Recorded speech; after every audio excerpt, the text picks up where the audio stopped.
monitors here. Twitch.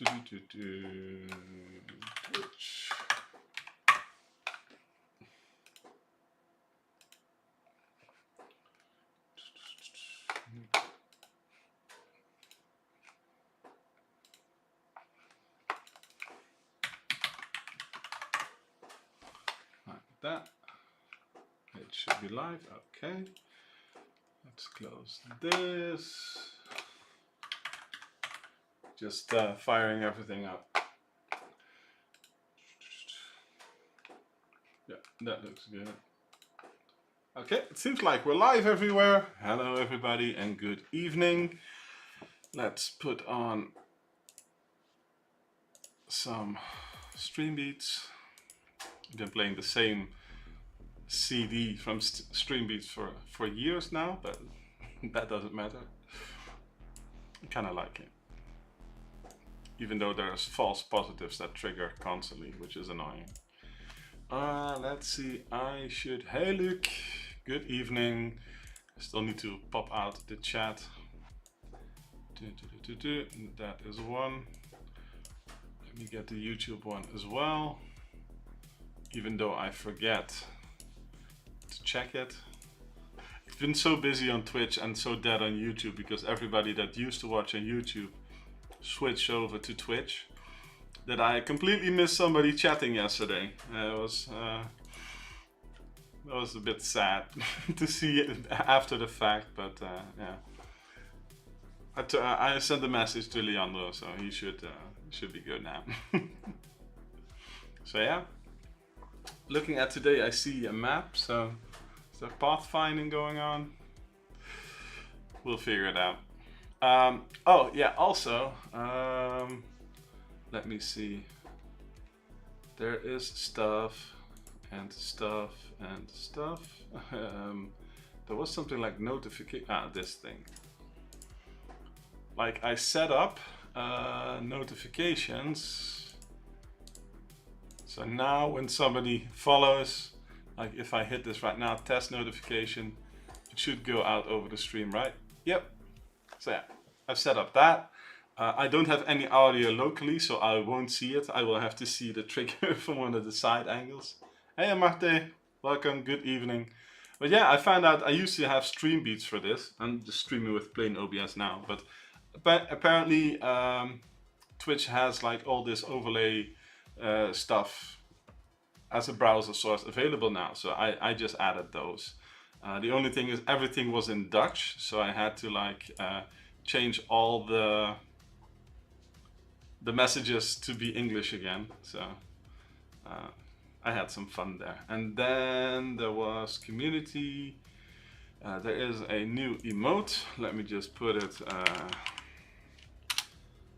for when the AOC stars show up. There's a star with AOC on it, so I added that as a remote. And I have my avatar that I use from time to time. I also made that emoji. I made the AOC one is available to everybody right now, so I figured I'd do that. So that's a nice thing. So yeah, those are the maintenance notifications basically. Also, hi Nineberry. I see you're using the emojis already. Nice. So yeah, let's check out Advent of God. I actually got a notification for like a comment on my day 8 post, and I noticed that I still that like var A is and var B is like combi.first and then .skip.single .take one or skip one and then .single, and I completely forgot about my destructuring notation that I could do. So I changed that as well because I just like this better. The as value tuple, I have variations for like 2, 3, 4, 5, etc. So that I can just destructure multiple variables out of a value tuple that's returned.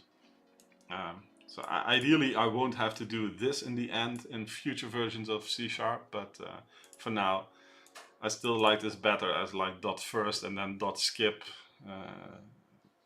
like that. So yeah, that's something that I changed. I also went back and refactored some code for yesterday. I created a record to hold all the state information. So we have the grid. I should probably just put this on new lines actually, just so that it's a bit more clear, because these become the parameters basically. So I have like a state or context that has all the data that I used to return in separate value tuples and parameters. And I had the printing logic there as well to make it easier. So now we have the test inputs here. I have the convert to part 2, that's still the same. The parsing logic just returns the new record here with all the parts split out. Hey Sunco Software on YouTube, I caught the chat.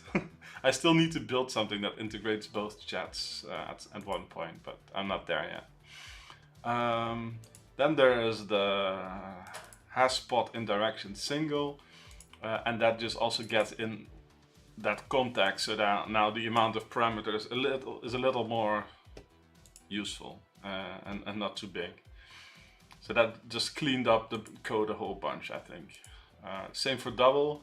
I wrote an inline function to do the check logic, because this was a bunch of switch casements and then lots of ifs that were similar in structure, and that spanned like multiple screens. So I just made a function here. In .NET 9 you would put the function here after the return, but I haven't upgraded yet, so I still need to do that. So for now it's this, and this logic works actually for everything except the write, because I return like an offset +1, and that it's not in the context of a box. So that's why I still have this one here. And I could have added more parameters here, but that would just add more noise. So I figured it's okay. I'll just, since the write case is a separate one, that's fine. And also this would do like multiple checks and then have return statements. So then I turned that into like evaluating back into an is invalid. So each one of these, if they return true, will mean that's an invalid state, and we don't have to do the other ones. And then if it's invalid, we return false and exit our nested, like a recursion thing. So yeah, I think that were the changes that I made. I made an interactive function to just take all that logic out of all the loops, so that can just call into interactive with a context and then control the map with my keyboard. So that's this part, and also fix some other bugs where it would be messy, like parse everything again, so that the tests won't fail afterwards if you've done an interactive session. So yeah, and that was all the cleanup I think that I did. So that was my day 15 cleaned up. I just made myself some tea, but it was 100 degrees, so I'm not sure if I can drink it already. Apparently, small sips. So yeah, I think we'll go and read day 16. I also still need to check 9berries day 15, but I'll do that after the stream. After doing day 16, because it's already kind of late and I don't know how late this will be, and I kind of want to also sleep a little bit today. So yeah. And looking, I just saw this. This gives me, reminds me of like a previous year. I think it was 2024, no, not 24, 23 or earlier. There was one with the maze. This one I didn't finish part 2, and then there was this one I didn't finish part 2. No, that was the same thing, never mind. There was a previous year as well. Nope, not that one. Is it back to 21? Also not. I'm trying to find which one it was, but... Oh yeah, this one. That also kicked my ass a few times with pathfinding. So I need to revisit those at one point. 2023, number 23. What's the ordering here? I managed to do that one. That's a different one. So yeah, we'll figure it out. We'll see. But I have a bad track record with the pathfinding. And Mtrixcraft, welcome to the stream. Nice, first time chatter, welcome. Have you done Advent of Code today? If so, how did it go and what language did you use? I'm always happy to hear about other people. Meanwhile, I think I'll go start and read day 16 and see what it has in store for us. Day 16, Reindeer Maze. It's time again for the Reindeer Olympics. This year the big event is the Reindeer Maze, where the reindeer compete for the lowest score. You and the historians arrive to search for the chief right as the event is about to start. It wouldn't hurt to watch a little, right? The reindeer start on the start tile, marked S. Okay, good to know. Facing east, and need to reach the end tile, marked E. They can move forward one tile at a time, increasing their score by 1 point, but never into a wall, marked with a hash. They can also rotate clockwise or counterclockwise 90 degrees at any time, increasing their score by 1,000 points. Okay. Priority queue for the win. You figure out the best place to sit. You start by grabbing a map, your puzzle input, from a nearby kiosk, for example. And there is our input. There are many paths through this maze, but taking any of the best paths would incur a score of only 7,036. This can be achieved by taking a total of 36 steps forward and turning 90 degrees a total of 7 times. Here is the second example. In this maze, the best path cost 110,048 points. Following 11,048 points. Following one such path would look like this. Okay. Note that the path shown above includes one 90-degree turn as the very first move, rotating the reindeer from facing east to facing north. Analyze your map carefully. What is the lowest score a reindeer could possibly get? Okay. Mtrixcraft says, I'm doing it right now and crying in shadow data copying because of my pointers and structs. Oof. Good luck with that. This year doing it in Go. Okay. Okay. Let's start copying some stuff. This is our test input. And this is also like a multiple test input. So let's copy that structure from previous days. First, let's make our day 16 class. 16, right? Yes. And I still haven't made something for this. Boom. I see a notification follow. Thanks for the follow, Trixcraft. Nice. I set that up today, so the notification, so they're a bit long though, I think, but yeah, it's nice. It's nice to have something going on when things happen. So yeah, welcome. Thanks for the follow. Boom, boom, boom, boom. Yeah, like this. I have test inputs like this, which is fine. Let's put it like that. Why did I also copy the region? Region test inputs. And region. I might have to change my default just to accommodate this in a better way.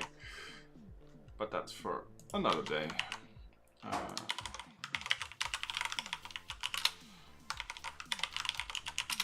Yeah, and I renamed that run test, which makes more sense. Let's copy this input. Like this. We don't know the answer for part 2 yet, so let's see. The answer for part 1 was this. Let's copy in another one. Second example.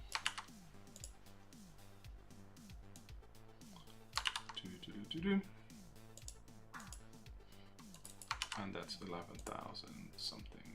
Okay. So that's the test case is taken care of. Let's do cons char start marker is this. Wall marker is that. So here is the wall. This is the end marker.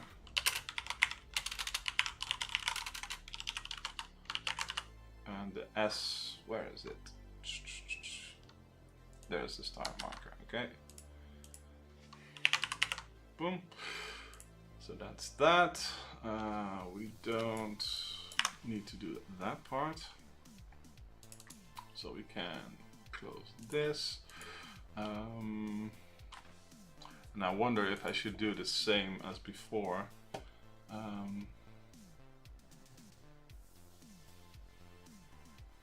Because basically we do 2 lines. Oh no, we can do it 2 grid and then we have all this stuff. So I might just want to create a similar thing as I did before. So this one becomes 16.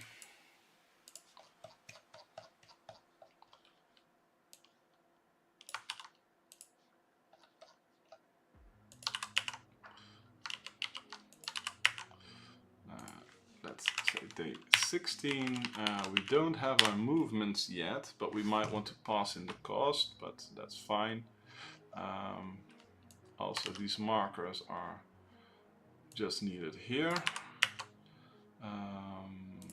This one isn't needed anymore. Current is not null here. I might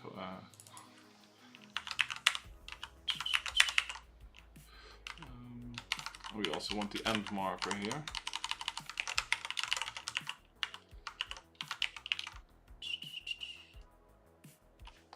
Let's see, we want the start location, end location. We don't have boxes, we just have walls, so that is fine.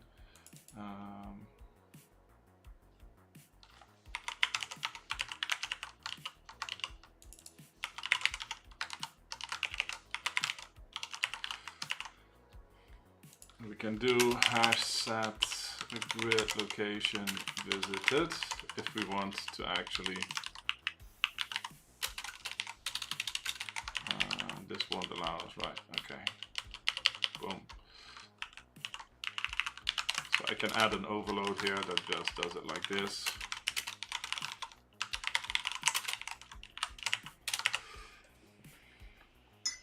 I think they should also allow like non-constant and just have the compiler whip up this. It makes no sense to restrict this with everything that the language already offers. Maybe with like an extra attribute or something. But yeah, this is fine. So we can print without a visited path to just get like a visual representation of the map. And we can do it with our, well, it laid out. This is fine. We can start and end marker have the same color. Boom. Do we need anything else? No. And I should probably also have the parse function just like inside here. So we can have a public static y24 parse string input like this.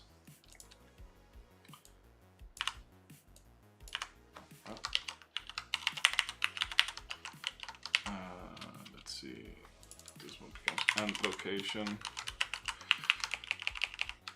It's the end marker, wall marker. We call this end locations.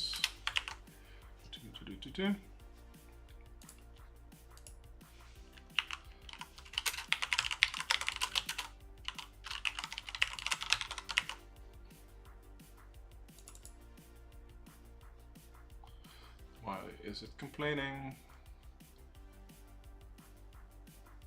Grid, raw, the movements, we don't have movements. Yes, that's what I forgot. And this one actually becomes like this. So we do parse is input dot to grid. We don't need any of this other stuff. This is parse dot raw, parse dot grid, and this is dot raw like this. don't need that. So now we have a parse function. So we can do var context is no, for each var t in test inputs. No, what do I call it? Tests. T dot input, right? So we can do y24d dot parse parse. We can do var context is this. Okay, so now we have our test input. And this, if you're not familiar with my code, I have all sorts of helpers that I've built up over the years, like mapping out grid locations based on the character markers, and we have stuff like bounce checking, navigation, things like that. There was something about facing east. We have a cost. So let's say forward cost is 1, rotate cost is 1000. Okay, we have those. We have their current direction is their right. We don't have north, east, south, west. We do left, right, up, down. I can actually just do like, can I make that const? I'm not sure. Const dir starting direction, start direction is dir dot right. Nope. Static. Read only the start direction. Okay. Boom. Like that.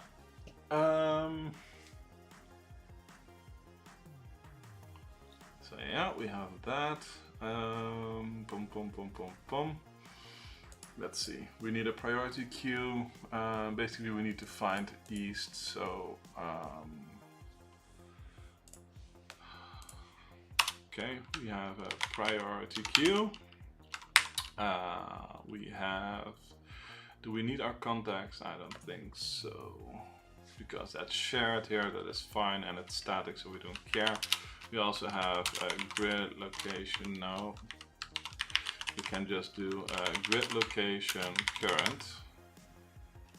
Let's call it pos to make it shorter. There for direction. We have hash set grid location visited, and there's no reason to really draw to really go back, but we want to keep the angle there as well. So let's make it pause there. So these are the places that we've been. We don't want to do the same ever again. So we have our visited, and we also need to have our score, long score queue. Boom. And we not allowed to do this, so boom. Okay. Let's not do that. Actually, I can just do new here. I just don't want to have to type twice. Come on. Now it's complaining. Boom, boom, boom, boom, boom. Priority queue. And then we need to have long here for the wait type. Okay. So we dot q.enqueue. And this is contact at start location. Start direction. We actually don't need this at all. Start direction. And this one will have context dot start location, comma start direction as its first entry with a score of 0.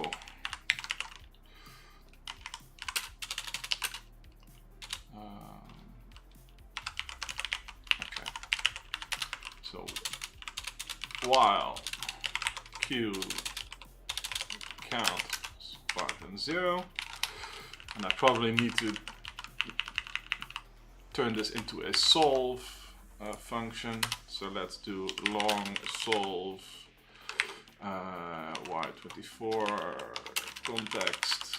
Boom.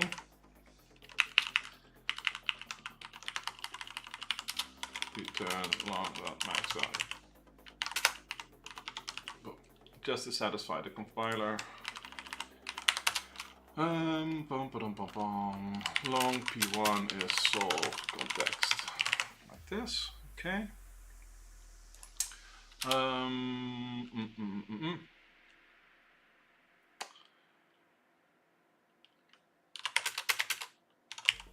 DQ.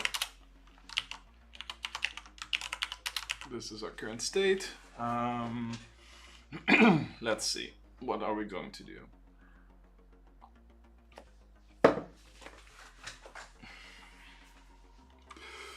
For each var n in s dot pos dot get, no, so this would be context dot get walkable grid dot get walkable neighbors.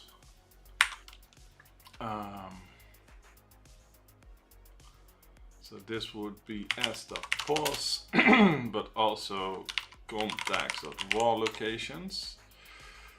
I'll probably also visit it. That is fine.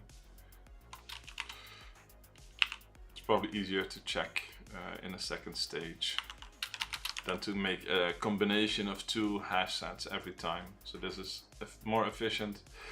If not, s.visited contains n. Okay.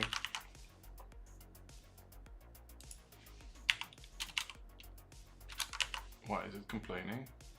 Argument 1 cannot convert from grid location to... Oh yeah, okay. That's a good point.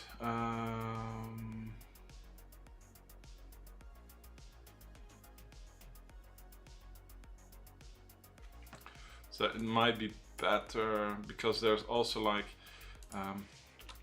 I have get walkable neighbors with direction. So that also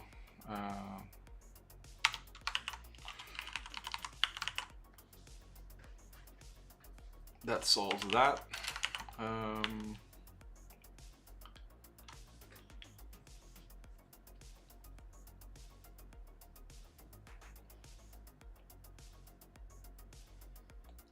Let me think. It can only do 90-degree turn, so I need to account for that. So let's see. So we can see dir forbidden is s.dir dot invert. This one doesn't modify, right? Okay, great. So we can make sure like if n dot direction is not forbidden and we haven't seen that, we can go here.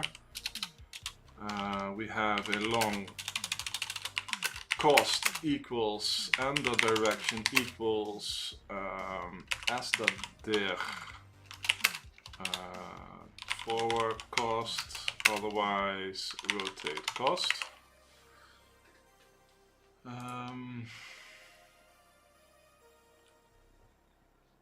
So then we can do that.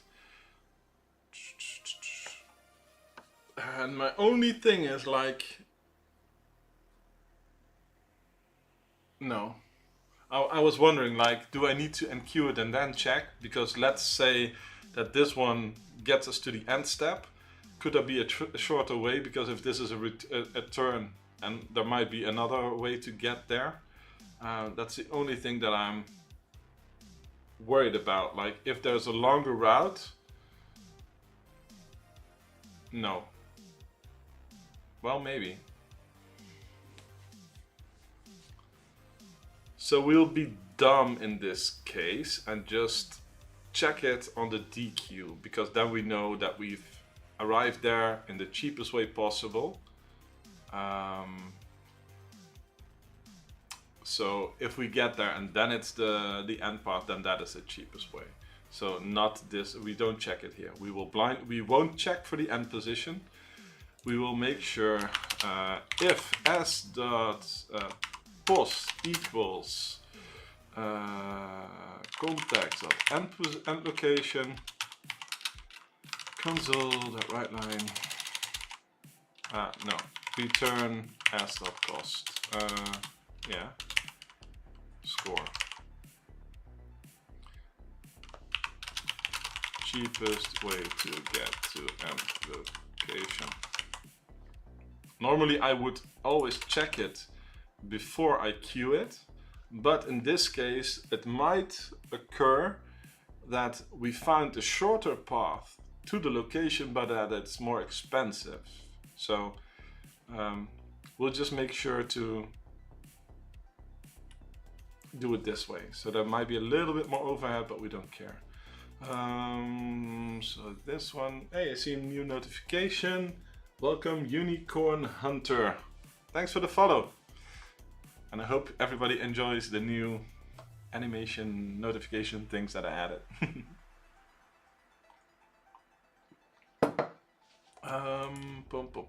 So yeah, that's cool. This one builds all the paths, and now we need to add this one. So we need to do, oh yeah, we also need to make sure, I visited, I already did that. So this is a path we can take. So now we can do q.enqueue. And this one becomes n.location, n.direction, visited. So this one becomes a new one actually. So we do contact s.visited, but we also add n.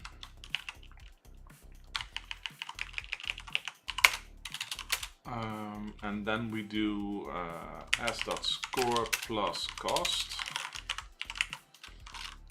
and s.score plus cost. So okay, let's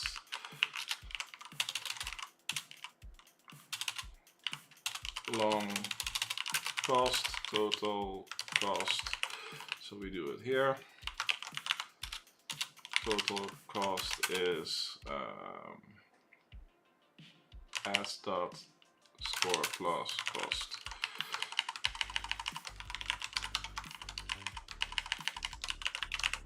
This we don't actually need this cost variable. Let's just do total cost and then inline this.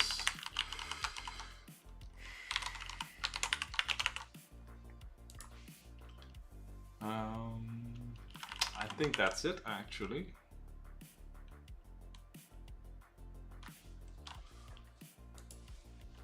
I need to have my test checker.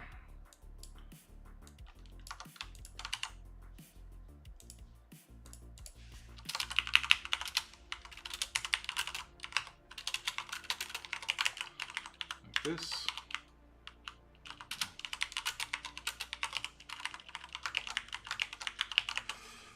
Okay.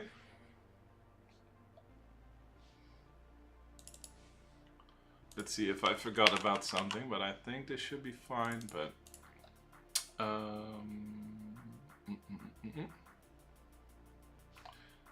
also want to modify the P1 and P2 stuff.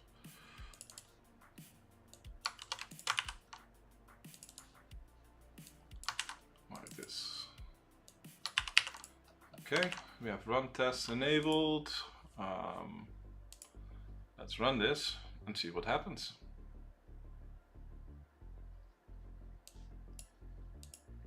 Okay, it doesn't work. We were close. It's interesting. 7,029 and this one has 7,036.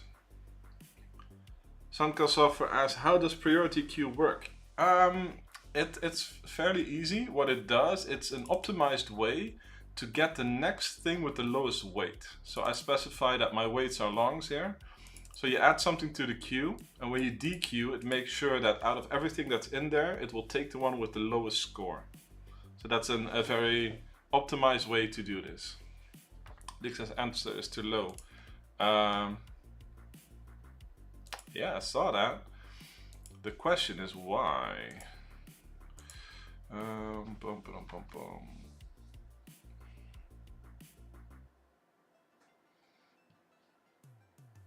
So I wonder, let me just, do I even write out? Because I have a debug assert, I don't even write this out, probably. So P1, I should do that actually.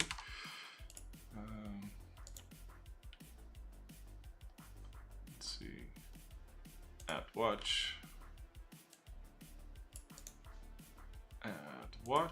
so let me copy these two, boom. Let's run the next one.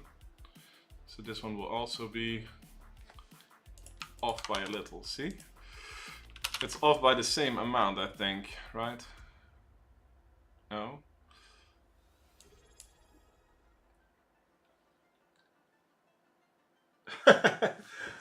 Thank you, Nineberry. I don't even know what kind of notification that is. Let me see. A sub, thanks. I think you're the first person that like generally subbed. I had somebody for fun did like a hype train to level, I don't know, whatever, by giving away subscription just for fun while I wasn't even streaming. But yeah, thanks a lot. That's really kind of you. Aww. You're making me blush. Let's try and focus on the code for now. So this is 11 off and this one is 7 off. So let me read the code again and make sure that I see this correctly. So yeah, thanks a lot. It's really appreciated. Let's see. It's facing east. It can move forward one tile at a time, increasing the score by 1 point, but never into a wall. You can also rotate clockwise or counterclockwise at a time, increasing the score by 1,000 points. That's the issue that I did. I include the move with the rotation. So I actually need to change the logic. And I wonder if I need to change it like that, because I wonder if like doubling back, I don't think there's any time a good reason to double back. So what I need to do is actually, yeah. Let's see. Bool is rotation is this.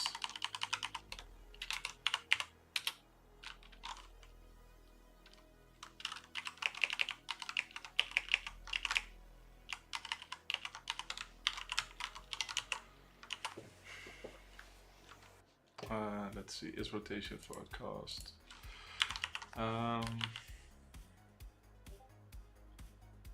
Because I need to queue not the next location that this is trying to do, just the direction. So what I need to do, like, if is rotation, why don't you set rotation cost to 1001? That would be too smart. Hi, you're right. I'll do it my way, and I'll implement this nice way of doing it after. So let me be stupid first, and then I'll do it the proper way. But yeah, that's a very correct observation. So let's do it the stupid way first. if it is a rotation, else we can do this.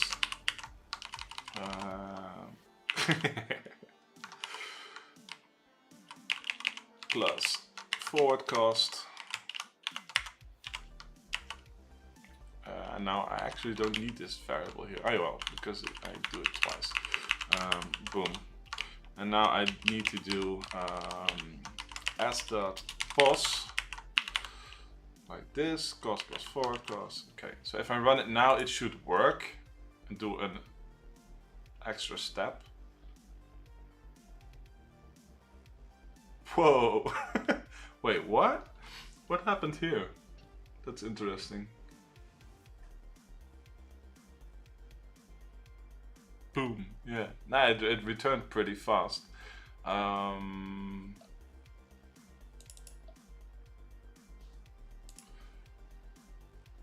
That's interesting.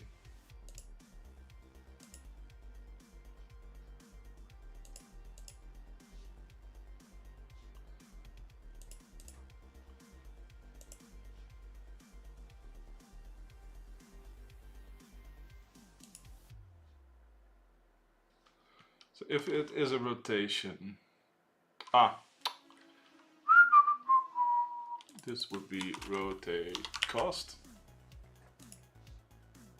Let's run this again.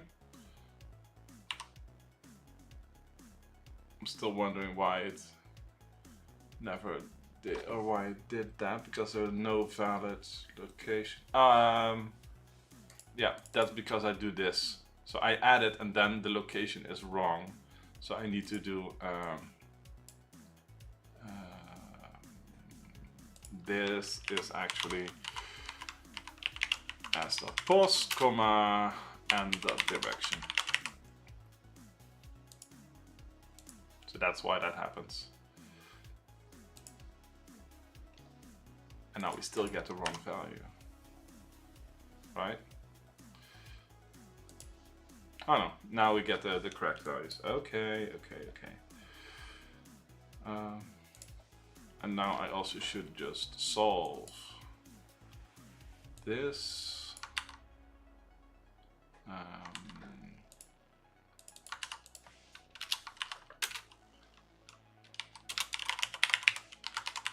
So now I can do, for here I can do parsed is y input. So I can share this between part 1 and part 2. So parse. And now I can do P1 is this.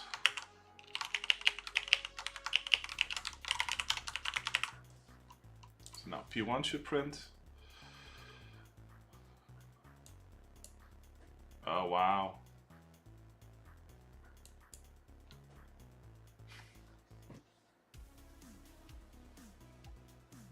My code is not happy.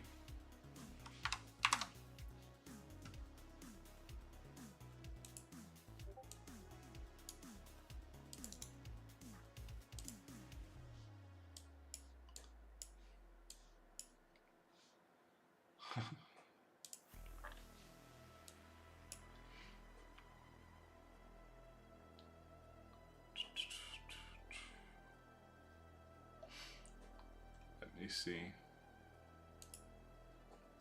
How many are in the queue? Only a few. A lot. And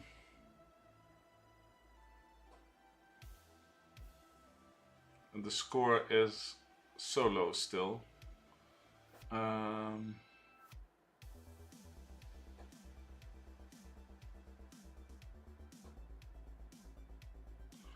I wonder if I need to combine.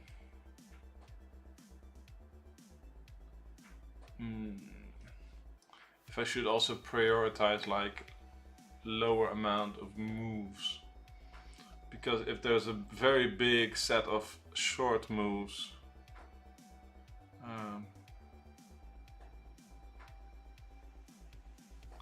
and I wonder if we should never retrace until into the same spot just to rotate. So like my visited thing here.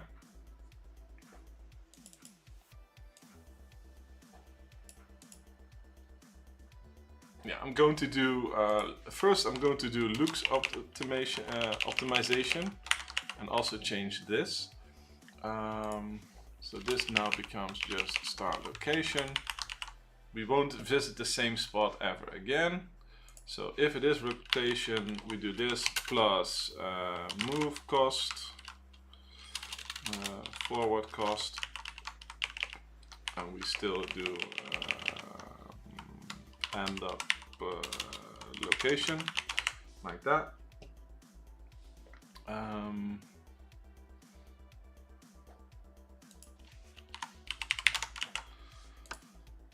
So this should speed things up a bit.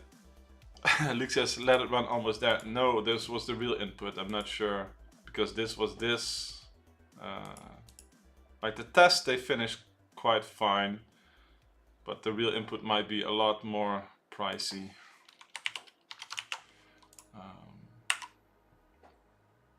Okay, now I've broken my...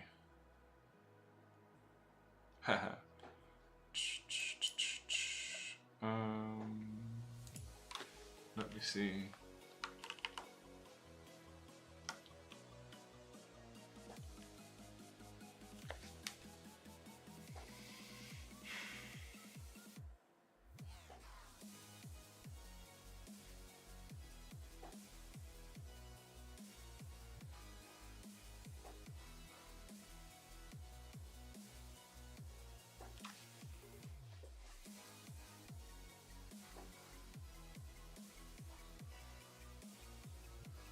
Why does it exit early now? Ah, because I broke this. This needs to be the same. Like this.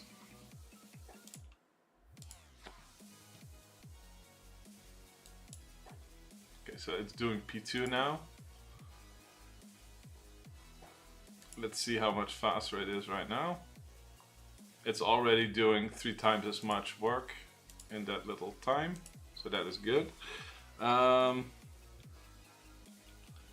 the thing is that it probably needs to be smarter about where to run. Because something that I did in the past, I think, was figure out like the choke points, or like the shortest path between each on the map. So then you can just, like for everywhere where you can branch, and then just calculate the cost between moving between all of those, and then just take those. I think that's what I did in the past once. So yeah, like everywhere where you go into your code, where like this returns more than one valid option, that's a branch path, and you track those. So let's do, I can do hash set grid location branch location locations is whoop.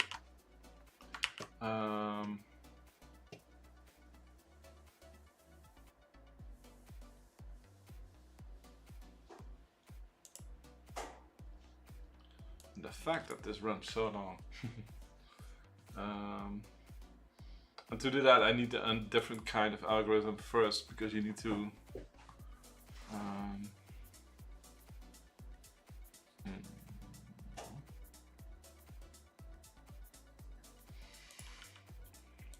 I need to remember what I did there. But basically, like you do int branch count is 0. Here you do plus branch count. If branch count larger than 1, add as.pos. Basically, this will gives you every place on the map where you can go more than one location, and then you do like all the unique combinations between those, and you calculate the path between those, and then it should be there.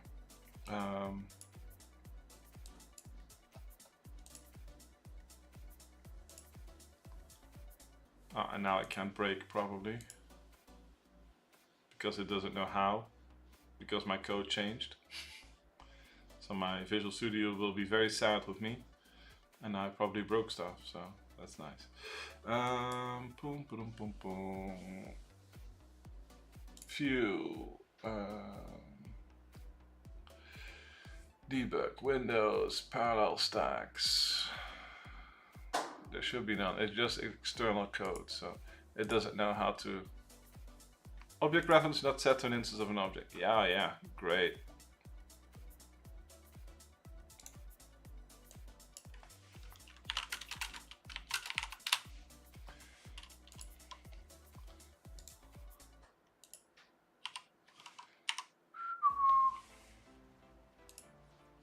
I should also set a breakpoint here.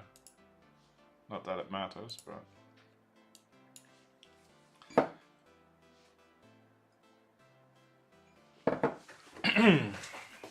Let's see.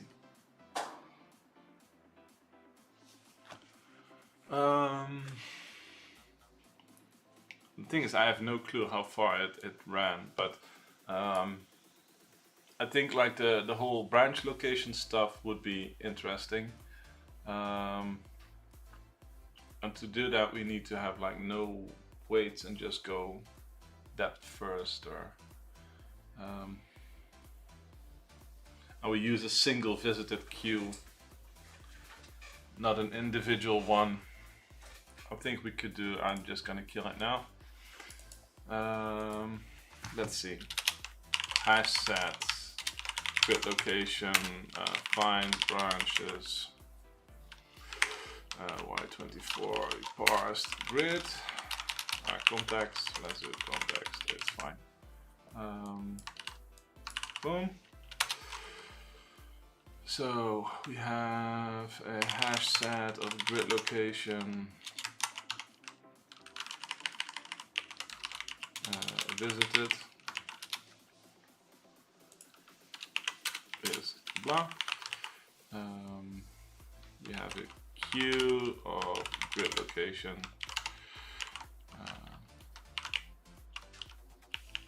Like that. We can do new.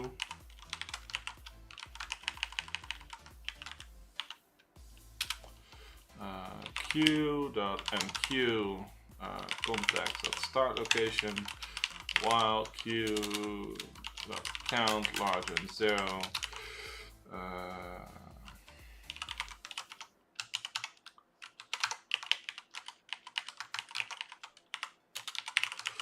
Nineberry says, something I saw in your code just helped me improve my part 2 to run less than a second instead of several seconds. Thanks. Yeah. Happy to help. Be sure to tell me after. And thanks for those subs and the gifted sub. It's really appreciated. It was a nice test trial of the notifications. And the fun part was I didn't even recognize what was going on because I changed all the names, etc. So yeah. Let's see. Queue. Let's this.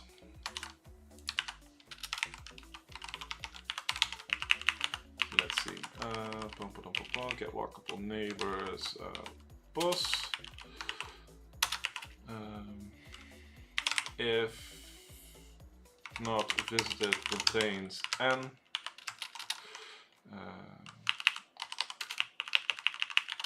Int branch count is 0.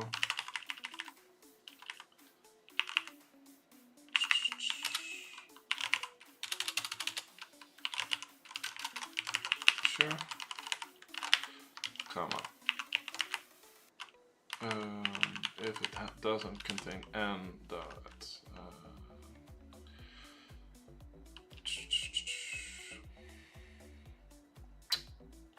actually we don't care about this one. We just want a branch path. We do the more expensive stuff later. Like this. Visit contains that. Then we do queue.n. Come on, comma. Queue.enqueue branch count. If branch count larger than 1. Branch locations of add boss like this. boom, boom, boom, boom. Return branch locations. So this should, in theory, return fairly quickly because,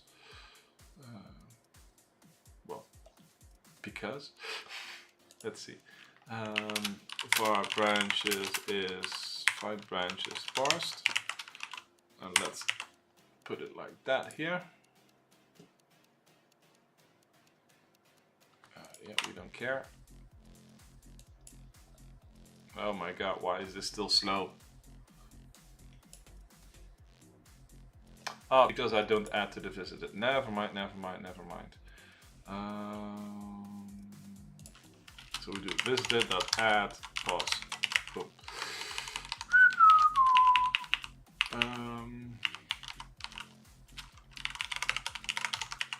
Like that. Actually, it all automatically does that when adding, so that is fine.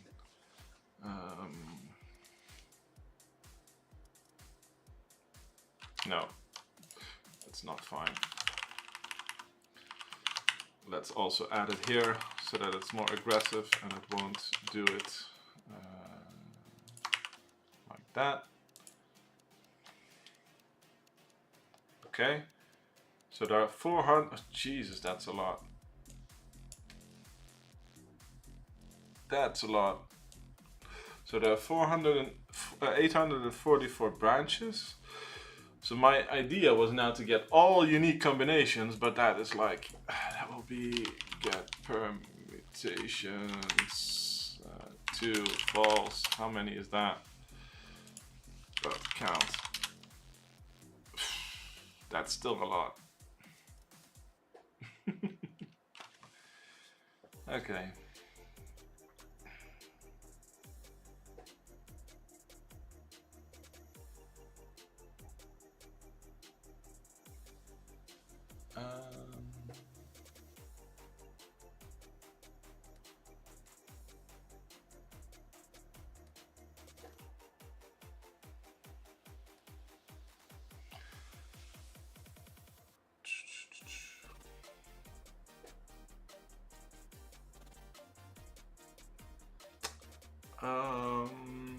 Let me think.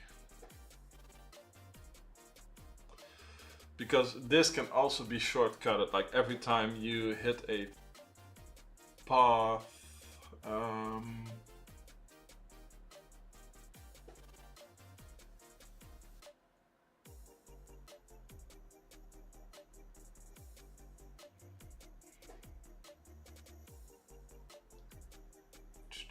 Because there's like a way where you can, from a given point, once you've done that path, you can just jump to the next one. And I think you should also, yeah, you can create like a directed path here as well for this branching stuff, because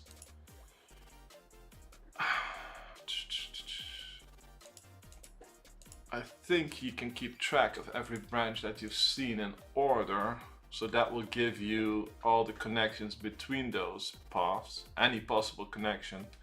So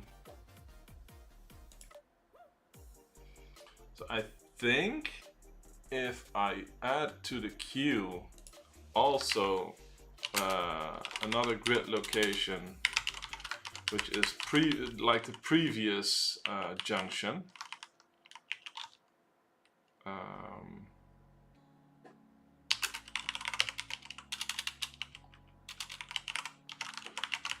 Like this. And we probably should also add the end as a like this, or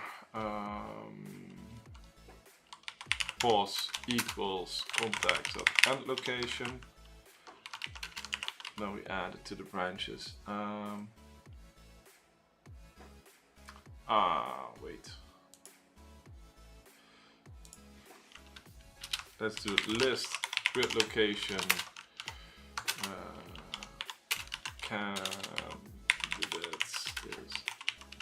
candidates.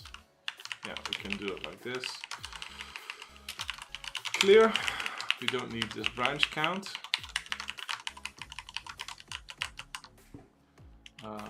We do candidates.add_n. We don't enqueue it like this. Boom, boom, boom, boom.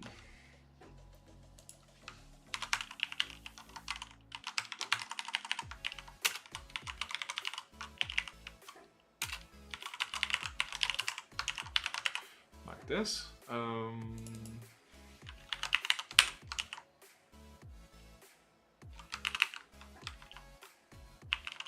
Just do candidates.add, and now we can do if candidates, come on, no, also this needs to be this, candidates dot count larger than 1, or end location or start location. We don't care, no, just end location, because we've already been there and we won't visit it again. We add the branch location, but we else, okay.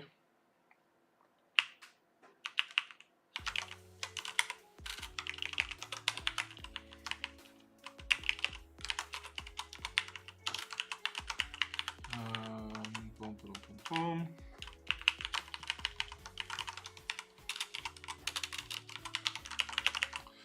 This, let's see, if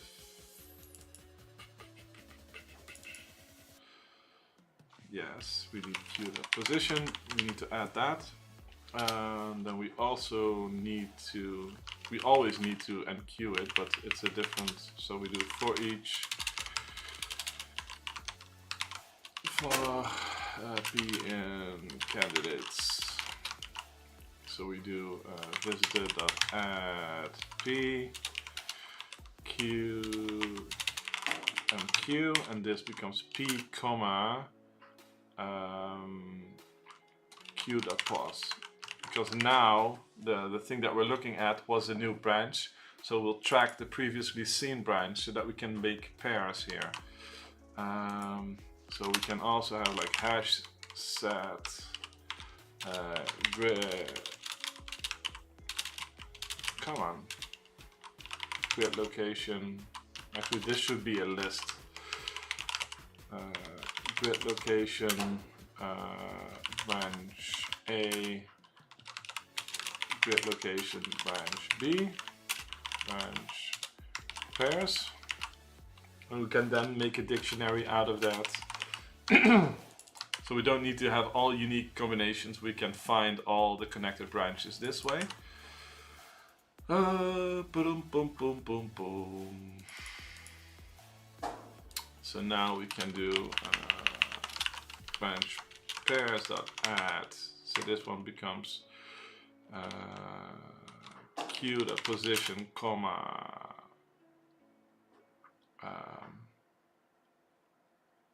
q.previous branch. Probably need to do it in the other order, like this. And let's add it like this. Cool. And otherwise we have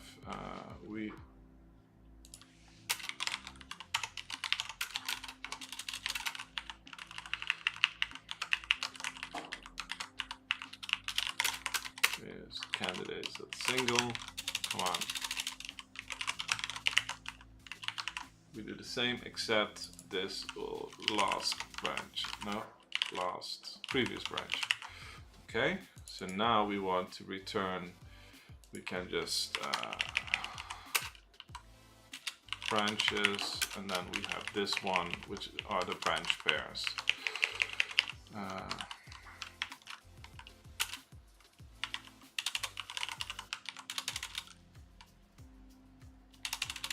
Pairs, and this can just be all. So now let's return this, comma, pair, what did I call it?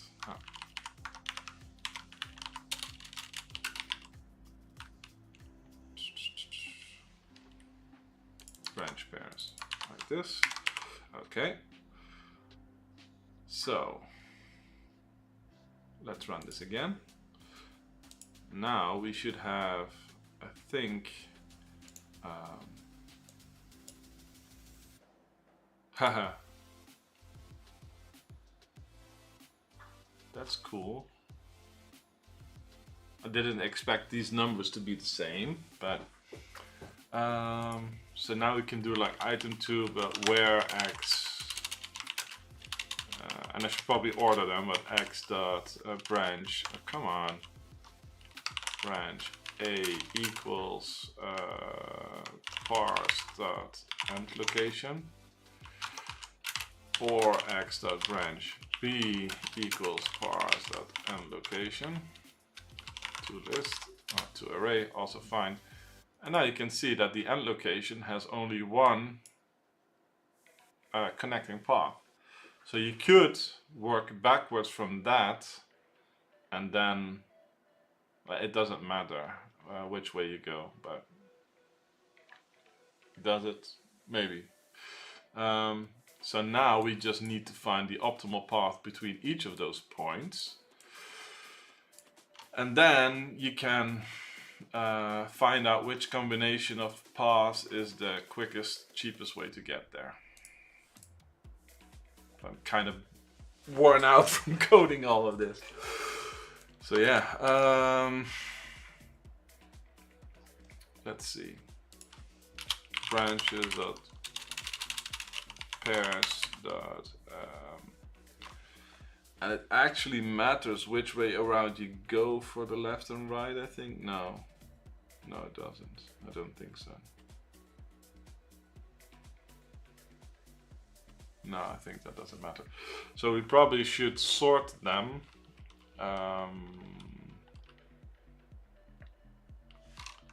And then make them distinct. So let me see. The unique pairs is branches dot pairs dot order by x dot branch a dot what do we want to do? Does it matter? Row dot smaller than x of branch b dot row. I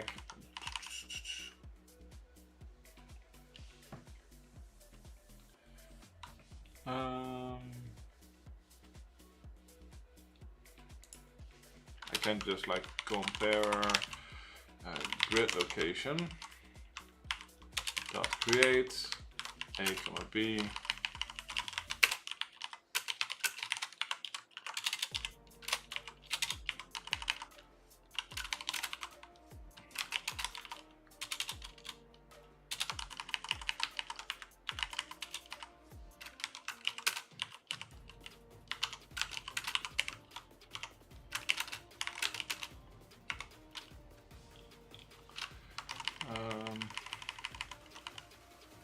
this will become another monstrosity. A dot row equals b dot row 0, otherwise do this. Oh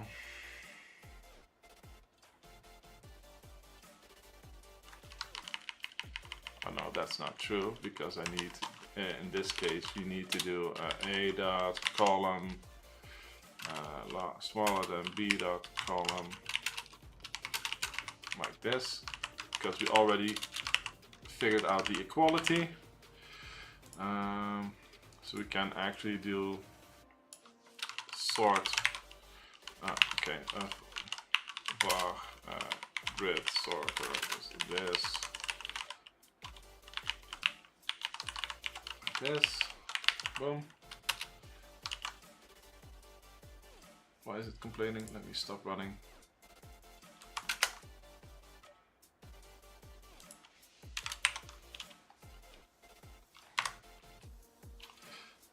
Let me see what kind of error we have. Cannot convert from grid location. Ah, yeah, true. This needs to be a combination of those. So this will be, that's annoying.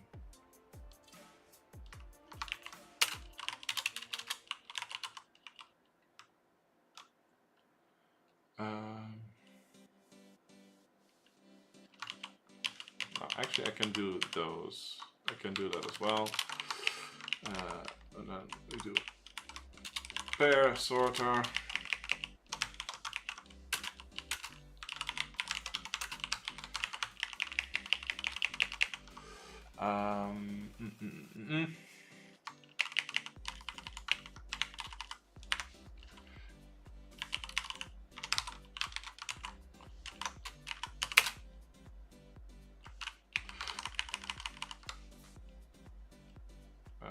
Grid sorter. Come on, grid sorter. Compare A dot A B dot A. Right.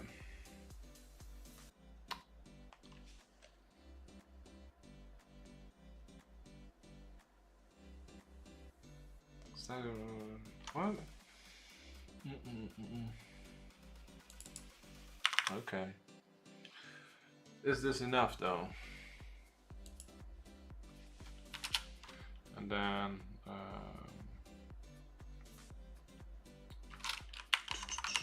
pair sorter.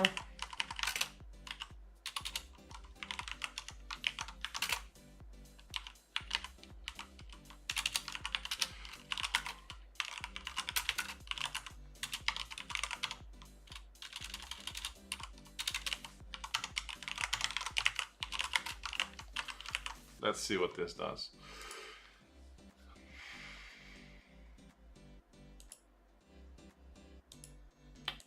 Okay, dot to list. Jesus. Set next statement. 8:45. Isn't that one more than branches there were? No. Never mind. Okay, so it's good. They're all distinct. So I don't need to do any of this. Okay. Let's save it anyways. Still need to find the shortest path between both of them. So I wonder if what if I, for each pair, would just call solve. So for each var pair in branches of pairs. Okay. So I can then have like a dictionary of grid location,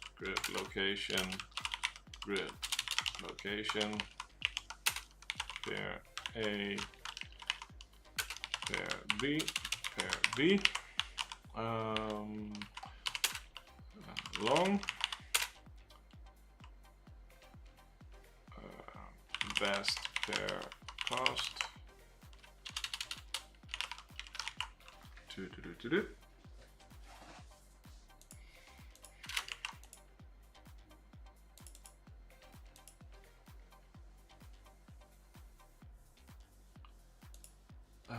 So I could do solve new this, and this one would be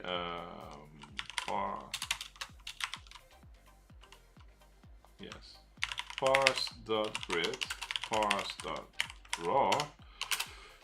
Start location would be pair.branch A, end location would be pair.branch B. And then we still have our parsed.raw locations.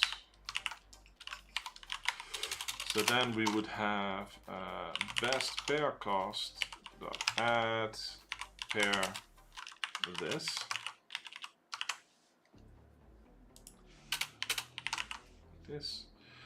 Okay.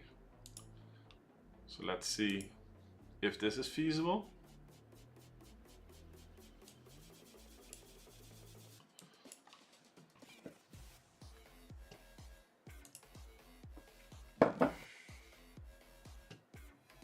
Wait, what's going on? This whole find branches thing worked just now. Okay, I'm freaking out. Okay, let's see what happens here.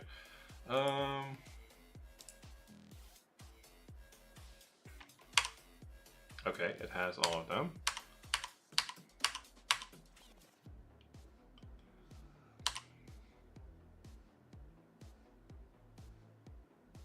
Oh, they're the same. Okay.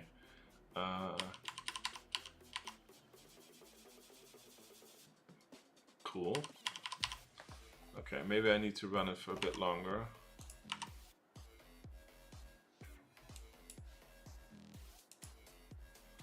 So there's just one right now, probably that's really hard or not possible. Let's see, how big is the queue here? It's very big. Okay, how is that possible? Because it shouldn't be that hard.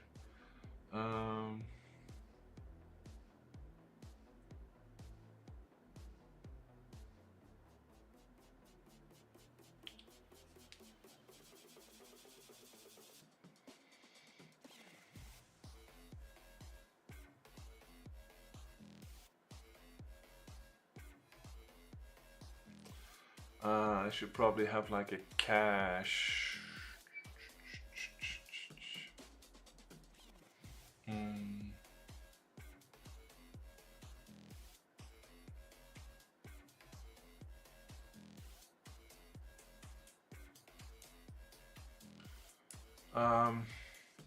Also, I think my mistake is that I have this one in the queue and it needs to be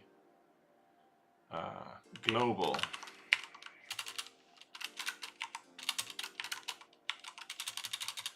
Because there's no reason to take a different route, is there? No, because everywhere where you, like the idea behind the priority queue is that everywhere you go, you will arrive there the cheapest way the first time. So you should never have to go to the same path twice, and that's my bad here.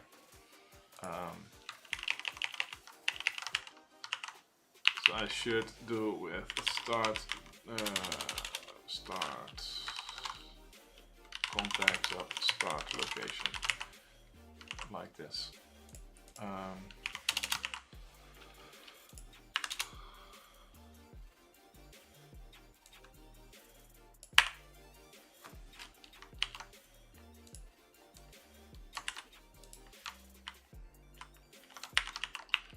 So what I need to do is actually visit visitor.add.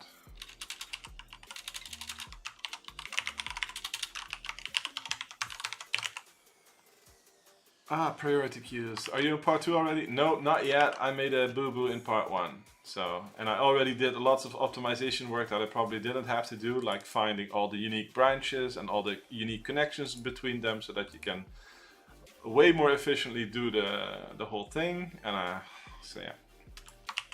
Luke says this whole branching calculation isn't needed. I did simulate approach with nth and millisecond. Yeah, I know. Like here, okay, we have all the best branches. So yeah, that was the issue. So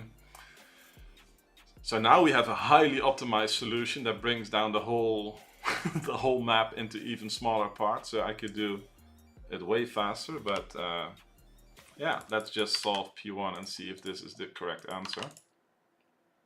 No, too high. Okay. That's annoying. But it worked for the test inputs, which is even funnier. So my test inputs work, right? Right. Let me see. Expected result, P1. Yes.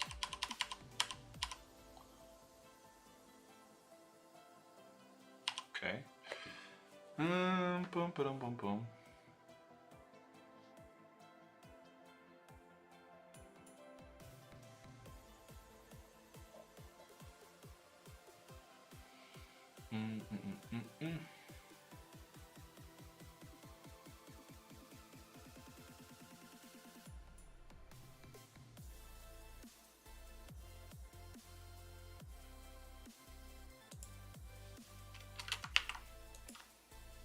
The only thing that I can think of is like if you start out and needing to do like a 180. Was my answer too high? Yeah.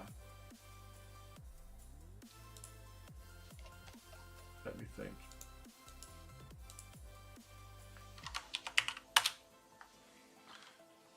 I can't see it. Okay, no, that's not the issue there. It starts in a corner. Boom, boom, boom. That's interesting. So my code works for the test input, but not for the real input. So what did I do wrong?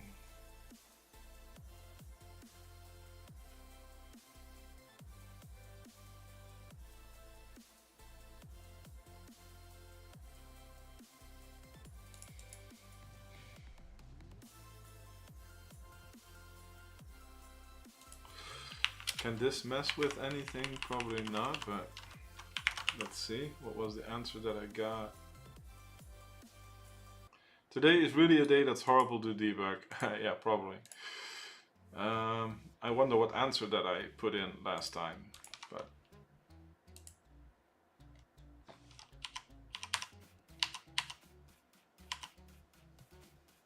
oh yeah, that looks familiar.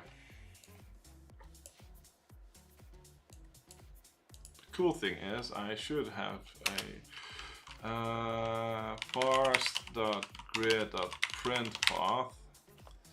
I don't keep the track of the path that I took, right?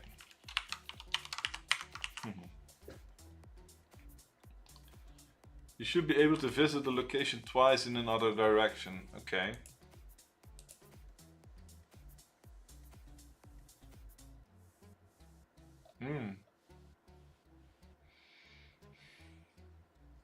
The end score can be low. Yeah, okay. I had the directionality in this before.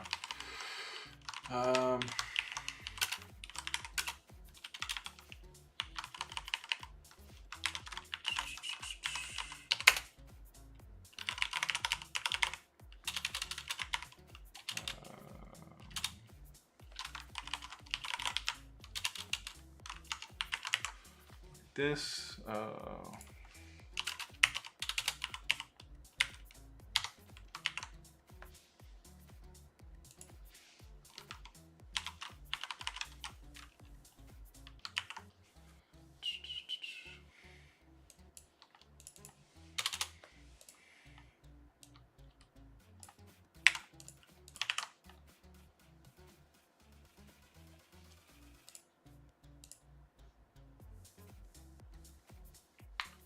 still get the same answer, so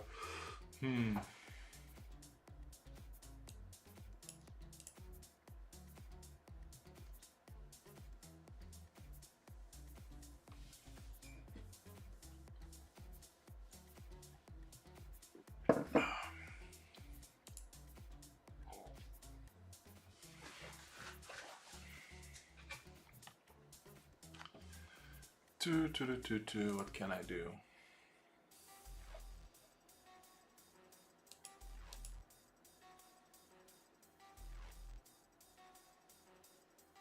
Kind of want to see if I can do my branches thing now.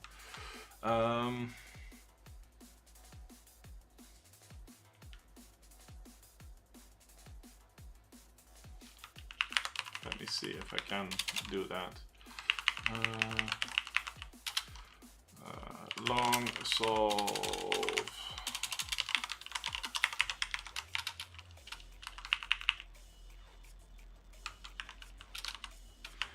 G says, I think part 1 answer for my input was higher than your current number. Yeah, but for me it was too low, was too high, so I needed a lower number. Let's see, find branches, parsed, grid location, yes. I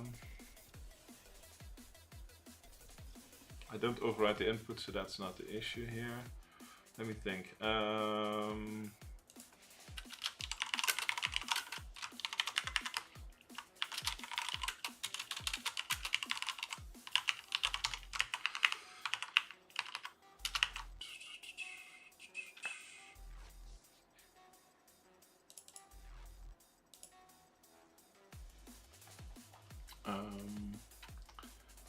So let's see.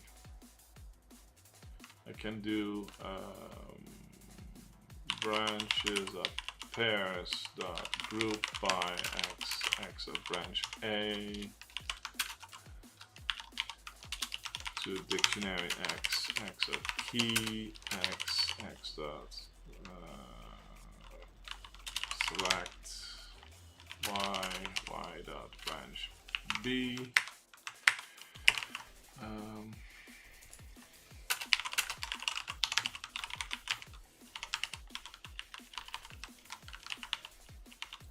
So far branch key branches is this. And I should probably also do the inverse and then combine them.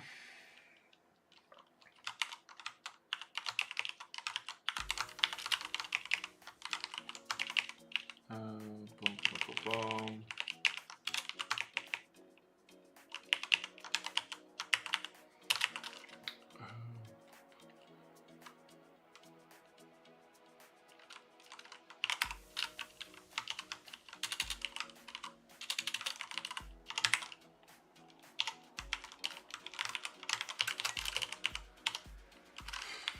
Then I need to group by and select many. Like group by x dot key, and then x select many.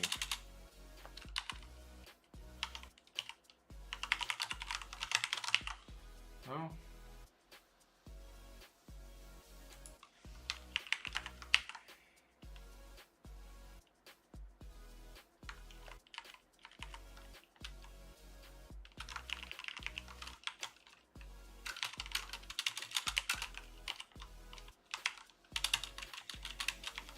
I need to select many on a level higher, but how do I do that? Because, yeah, like this.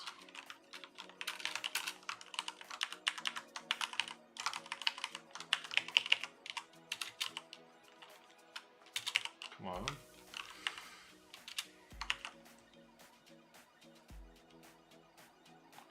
You group by that, you get a new grouping.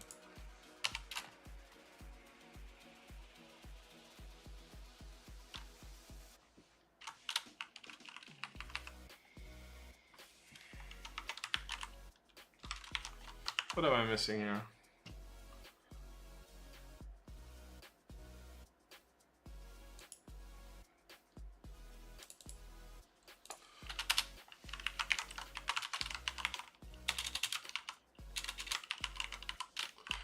You want like a union with, but you want to produce. Yeah, it's fine. For each.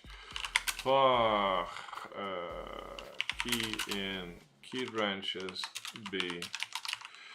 If not key branches,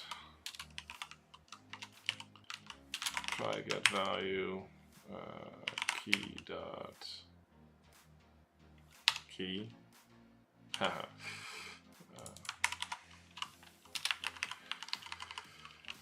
Out by existing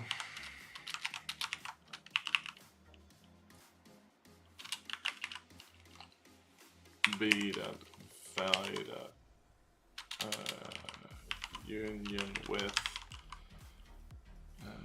existing. Jesus Christ, okay, wasn't that hard.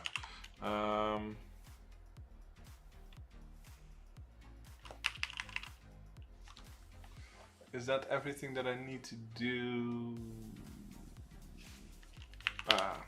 Else key branches A dot add B dot key B dot like this. Okay, so this should combine them.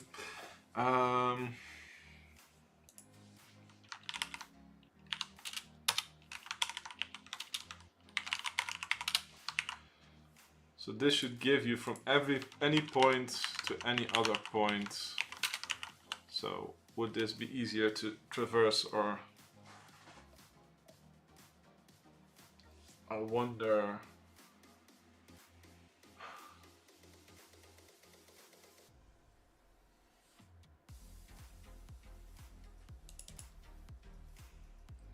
wonder what's the issue with my solver though.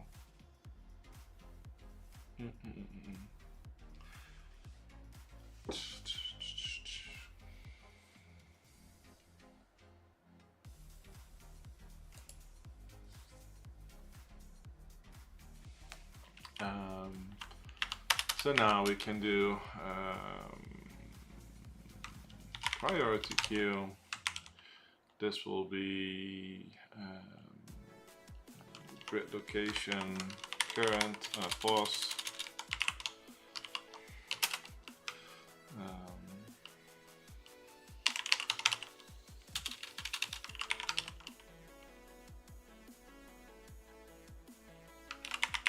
Grid location.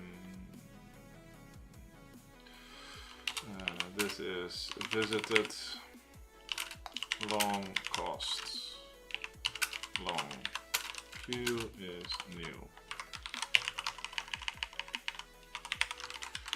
Queue.enqueue, parse.start location.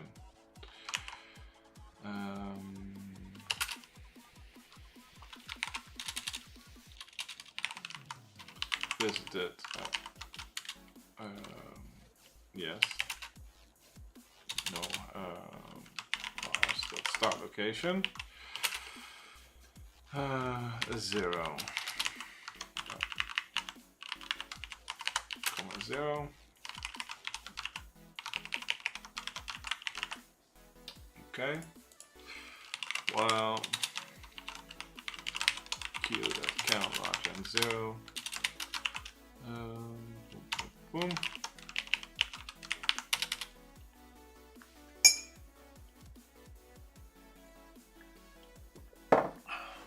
Let me see, I have this, I have that.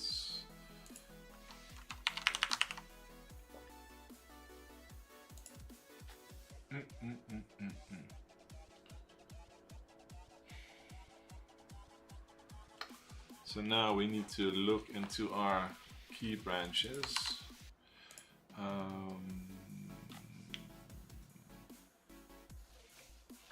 For each var branch in try get value, no,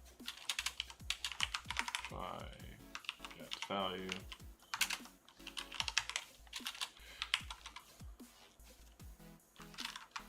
Actually, we know that this exists, so we can just do queue.position.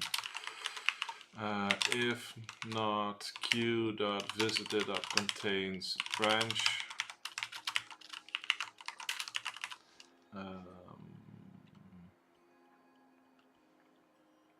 yes, pause equals parse and location, return queue.cost. And here we do queue.enqueue,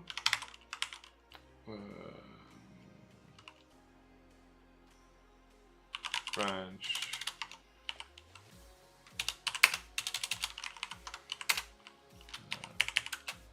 queue.visited, comma, branch,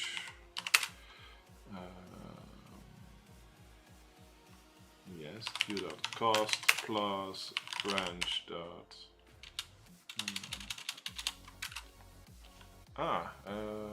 where's the value?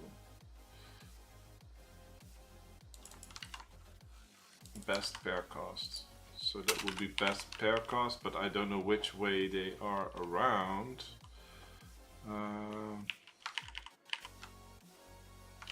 Okay, var if best pair cost try get value queue.pause branch out var cost,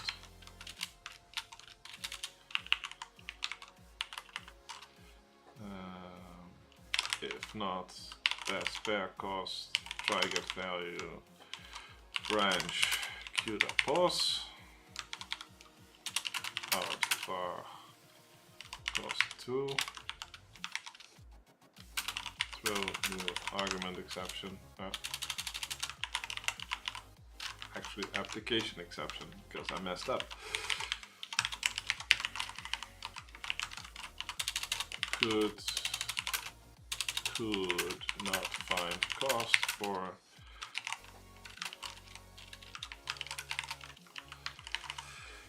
Trojan Mango. Hey, are you working already? Yeah.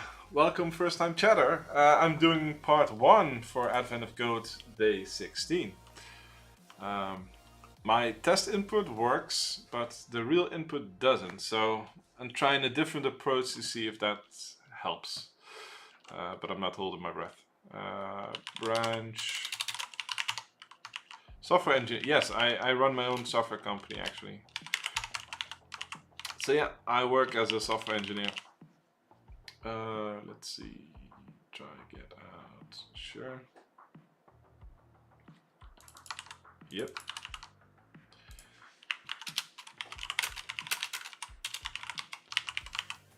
So now here plus cost.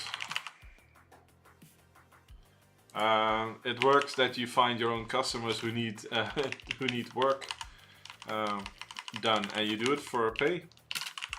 So usually people have something that they need to have built, so you quote them on that, and if they agree to it, yeah, you charge. Let's see. So this should now be branch based, and I wonder, because this should be fairly small.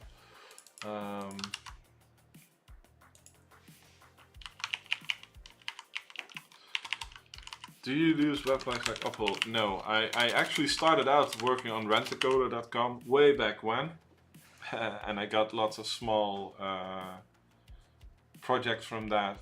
And but yeah, if I go on that tangent now, we'll be here for a few more hours. I think that's currently Upwork, but yeah, I started out that way. But it's very, like, the competition is very large because you compete with all over the world. So if you want to earn Western wages, it becomes really hard. But yeah, it's a possible path, at least to get some things going. Let me see if I can run this and see what happens. So okay, we have the queue here.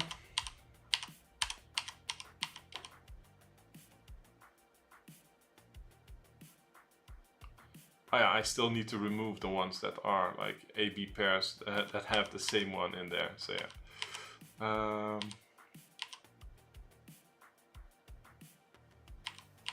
Cool.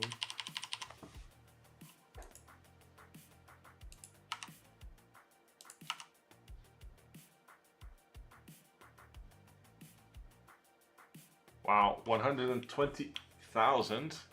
I think the answer that I had was 85,000. Oh, that's funny. How do you make per year? Do you mind sharing when you first started studying to apply for a software engineering job? Do you ever lose confidence? No, I started programming when I was 12, and I'm self-taught mostly.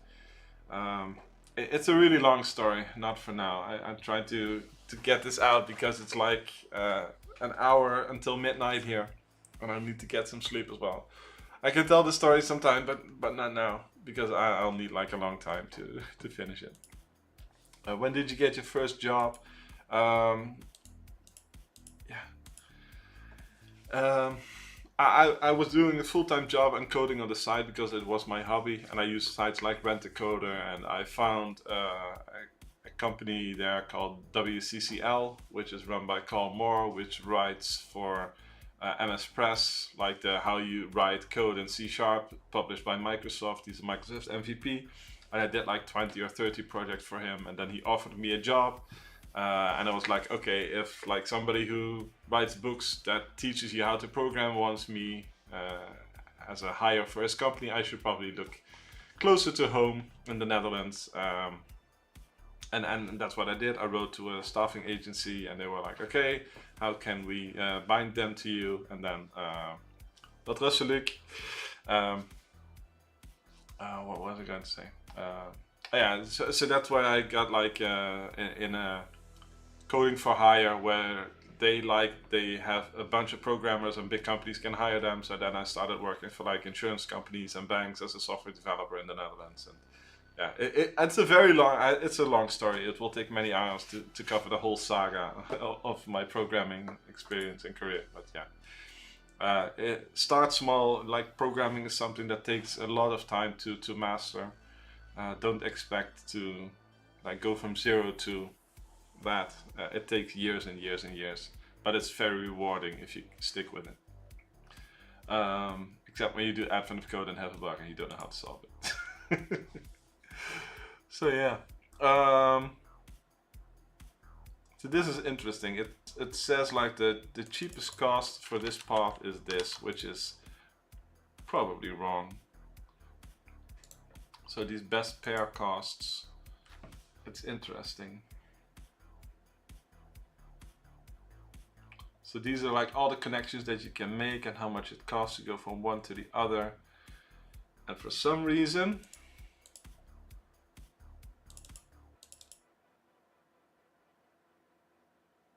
I wonder which path this is. Like this should be the cheapest way to get there, which I doubt. But yeah.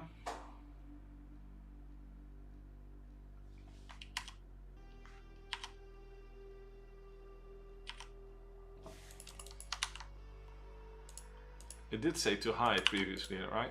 So this will be even more higher, yeah. Okay, so I have a bug in my solver that doesn't work. Why does it does the test cases but not the full branches?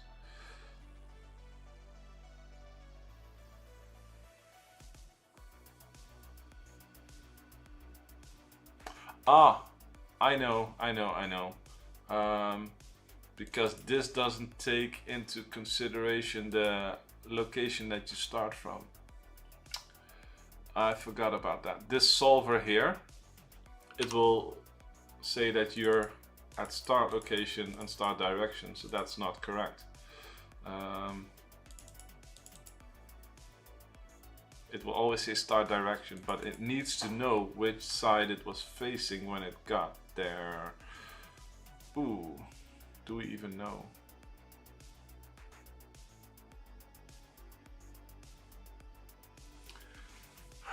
That makes things more complicated. That's why the sub thing doesn't work, because I can't calculate actually the cheapest way between,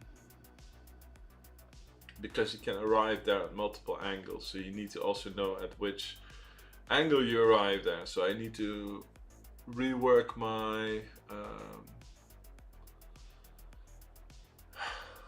my shortcut. But okay, we figured out that we don't need this shortcut, even though it's pretty cool, and I will probably code it later.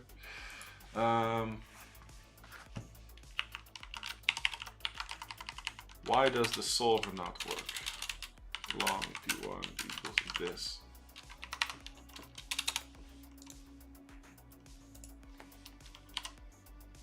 I mean, it still returns fairly fast.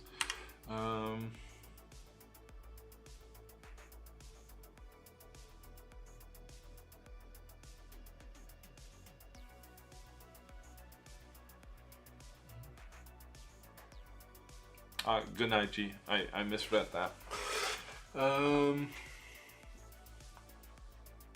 Let me think. So it could be to do with this tracking here.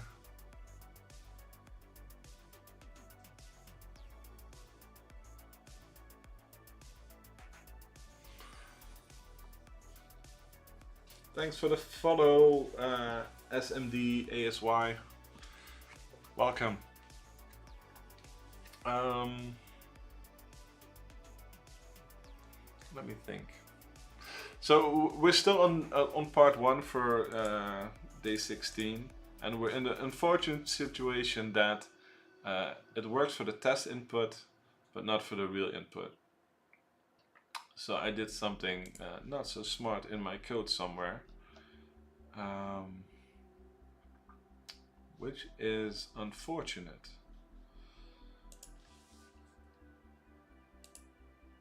And I'm trying to think what it could be, because like this is the solve logic. I can put it here.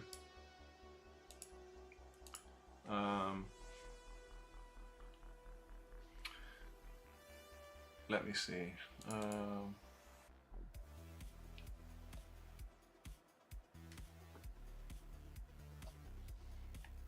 don't need to do this here.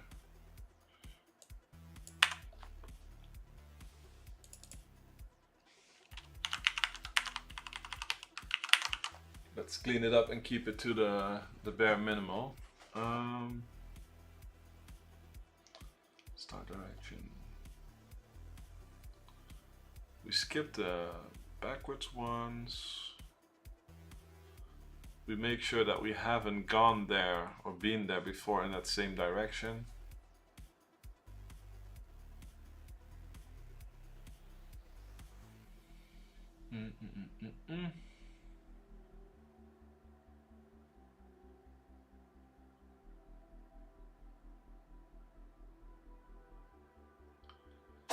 Like there should never be a reason to do 2 rotations in a row, because that would means that you're backing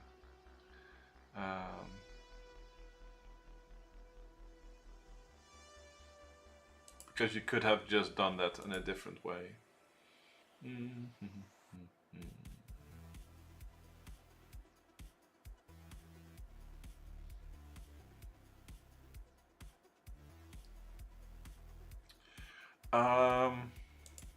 The issue is this might block out, since I do this globally, this could block out a valid location. So maybe my greedy adding it here to the visited is not correct. Maybe I should only treat it as visited once we dequeue it here. So that might be the issue. So this will be as a pause.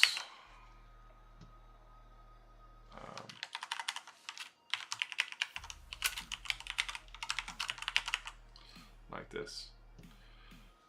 So let's see if this makes a difference.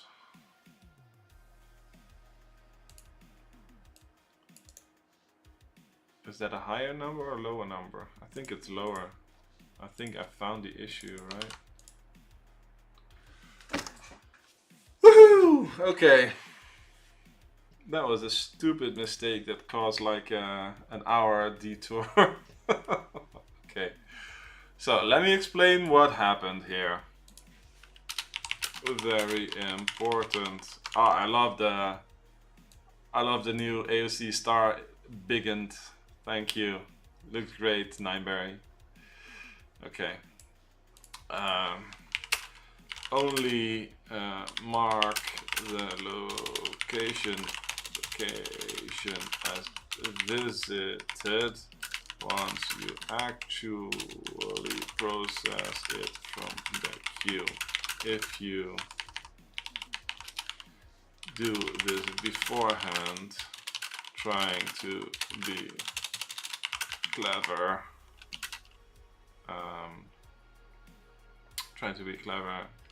you'll block out viable paths too early. Okay, so that was the issue that was here. Logan says you should look up Dijkstra for this kind of problem. It's super useful. Yeah. Basically, it's this with the priority queue right now. But the thing is, normally in a lot of cases, when the weights are equal, or what do you mean? There are cases where it's more optimal to actually track the visited so that you don't so that you can shortcut this one and don't add lots of unnecessary stuff to the queue. But in this case, with the high difference in weights, it can happen that you add a location that you visited in a different way in a cheaper path, so that you can only count it as visited once you actually queue it here. And I should probably also make sure that I have like an exit condition to not let's see, to make sure that I don't do it. I can like if visited dot contains assets. Like I think I should make sure that I don't process this if it's already been in there, because it becomes a dead path. But yeah.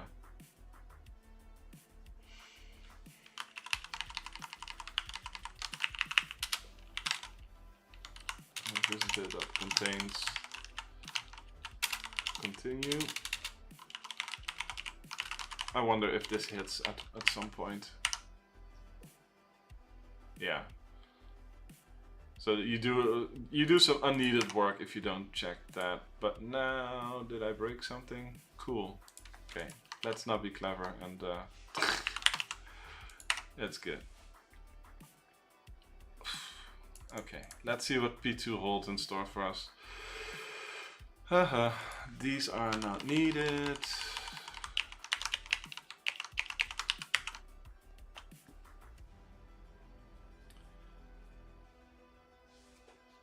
Let me see.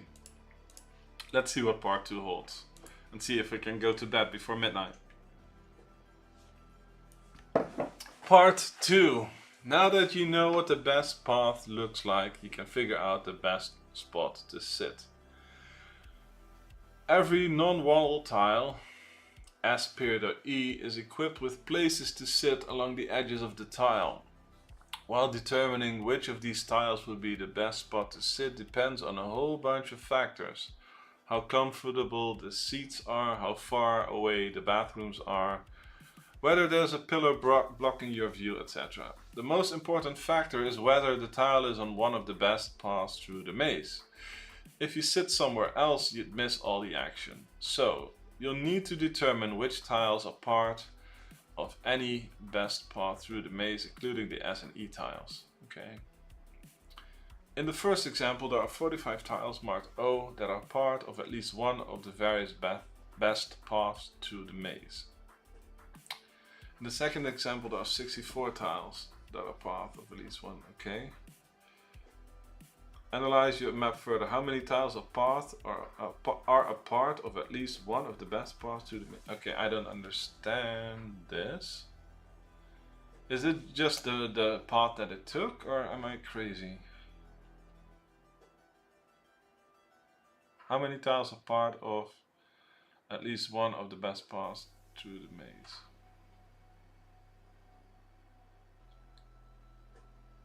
Yeah, I understand, but is the O's just the path that it took? Am I crazy? Isn't that just... No, because there's another... Wait. All possible paths, okay.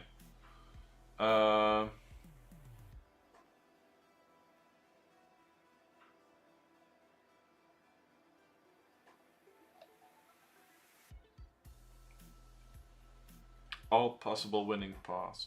But what are possible winning paths? Do they have the same... Are there multiple that have the same value score there?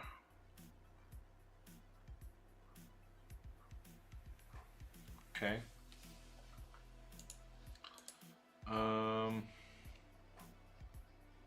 So that means you don't return here, but just find... Let's see. Okay, let me just see.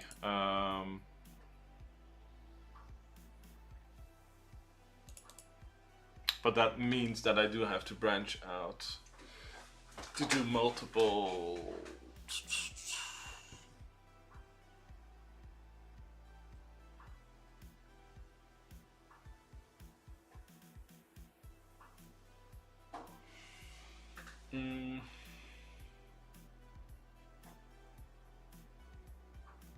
Well, no, not really. I can just... okay, let me see.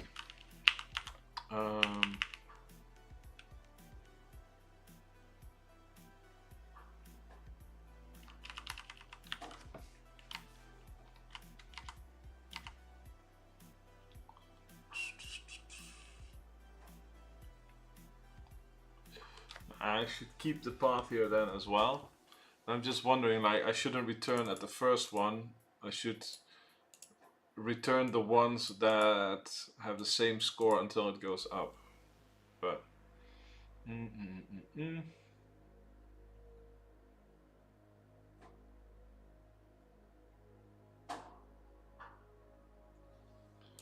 let's see, I'll just copy this for now. Solve P2. Can still do the same visited stuff, we just need to also keep track of the path that we took. So that will be a list of grid location, path.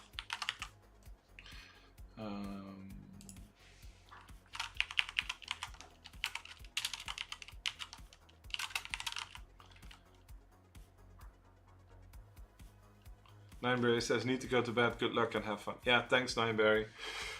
Hopefully see you again tomorrow.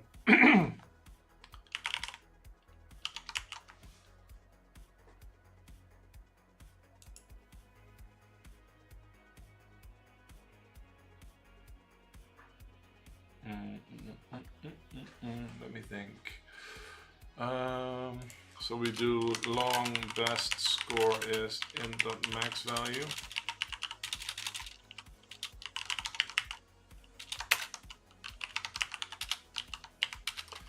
We do a list of grid location paths is blah. So if s.score larger or equal to best score, paths dot add as a path, else we can return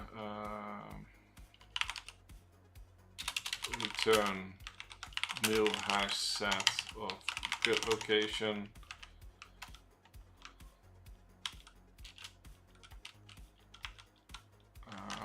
okay, let's just do it like this.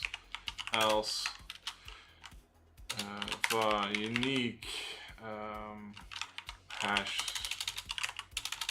set grid location unique tiles is boom.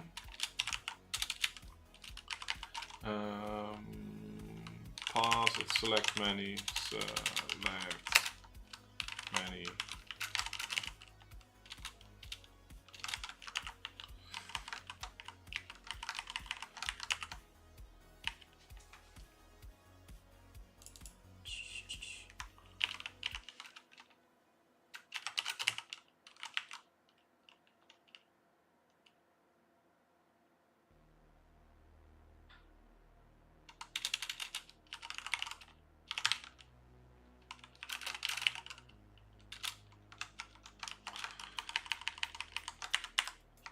I wonder that normally you do the select many on this. Boom, boom, boom, boom, boom.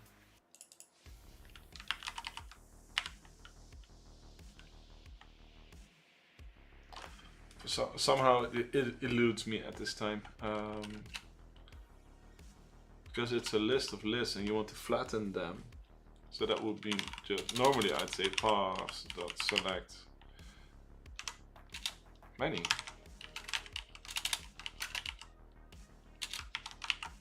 Like this.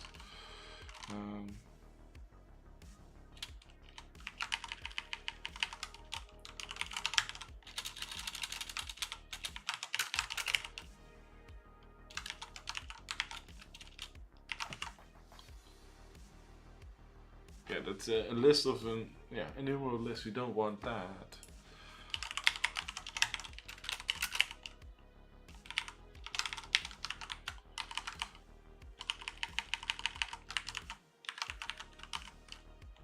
Parse it.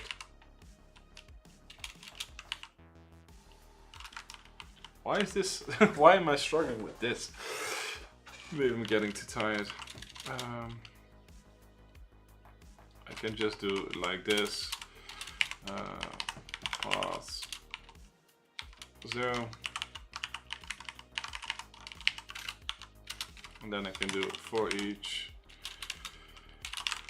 path list and paths, or just path. unique tiles, union with path, and I need to just skip one like this. So then I can do return unique tiles that count. That was a lot of struggling. Okay, so this is an interesting thing to break on.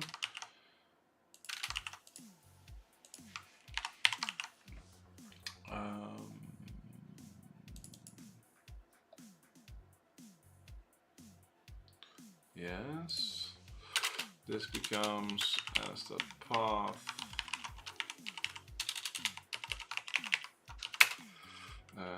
with n dot location like this, and I wonder if this works for part 2.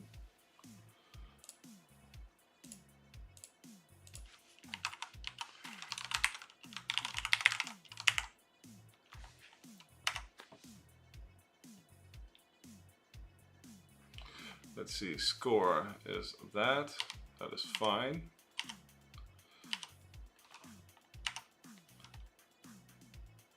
Same score, so that's a different path. Okay, that's the third one.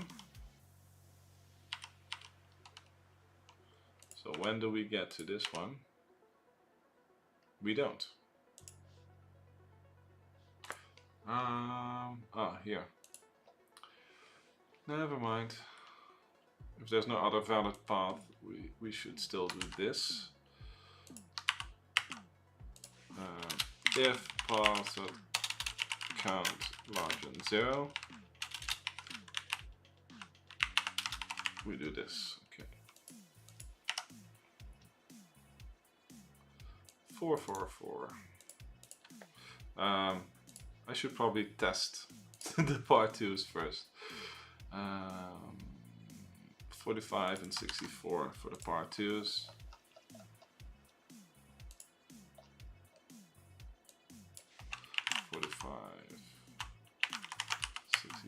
Did I set them the right way around?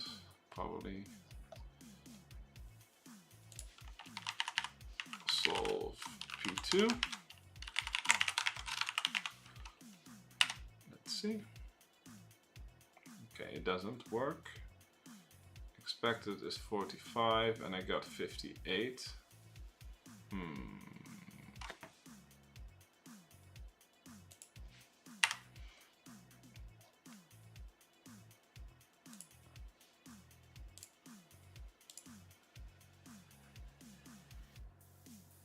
There are 6 paths and they're all with the same score. Ah, I'm an idiot. How can I forget that? That's so stupid.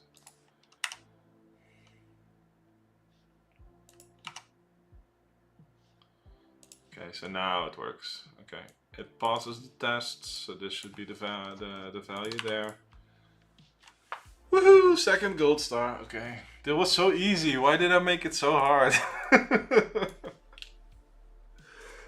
Oh man, this was so bloody easy. Why have I been here for 2 hours? Okay. At least you know what not to do now, right?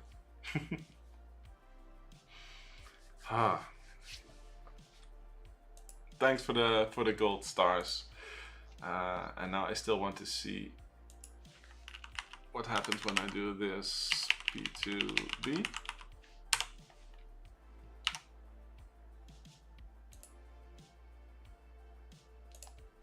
Does it give me a value?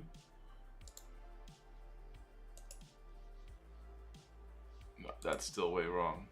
And the issue there is that I didn't track. Oh yeah, that's, now I remember. Let me put it in here. To do also keep track of which angle you entered a branch with. So that's important. The whole branches thing, I kind of still want to do that because it's cool and even more efficient, I think, especially for part 2. Like just calculating all the paths in the maze and what would be faster. Not doing the work. Well, it's already pretty efficient, but it's still like a fun thing to do. So I kind of want to do that, but not now because it's getting late and I want to go to bed in a few. But yeah, I'm happy that we solved this. Let's see at some of your submissions on the Discord. For those of you that don't know, I have a Discord where you can easily share your code, and I usually try to look after it every day. That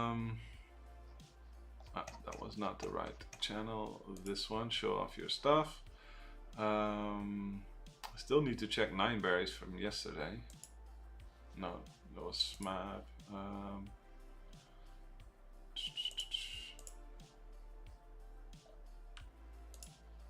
Let's quickly check 9 berries from yesterday first.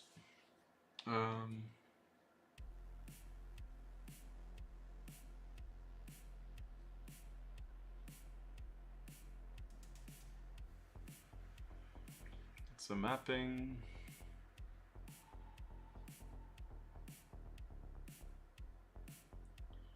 Get neighboring point direction. Okay, move boxes, simulate only choose, false. I wonder what the simulate only does. Well, contains from, return false.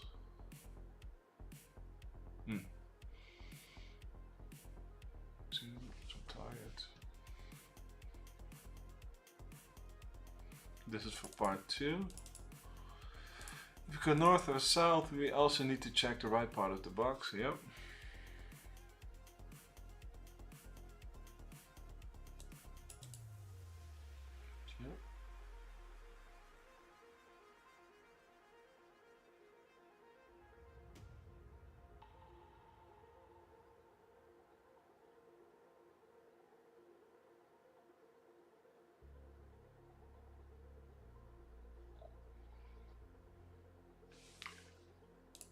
Clean as ever.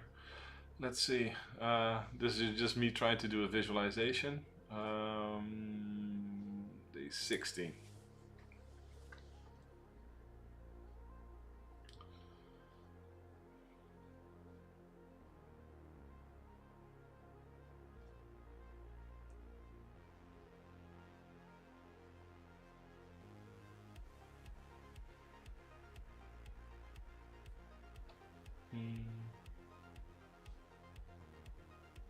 Okay.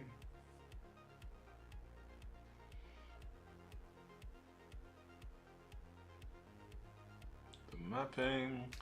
Let's see. Use the trick from 2023 day 2023 day 23 and first collapse the map into a minimal graph. Yeah, that's my branches thing. Treat north, south, and east, west as one direction in visited and other collections. Yeah.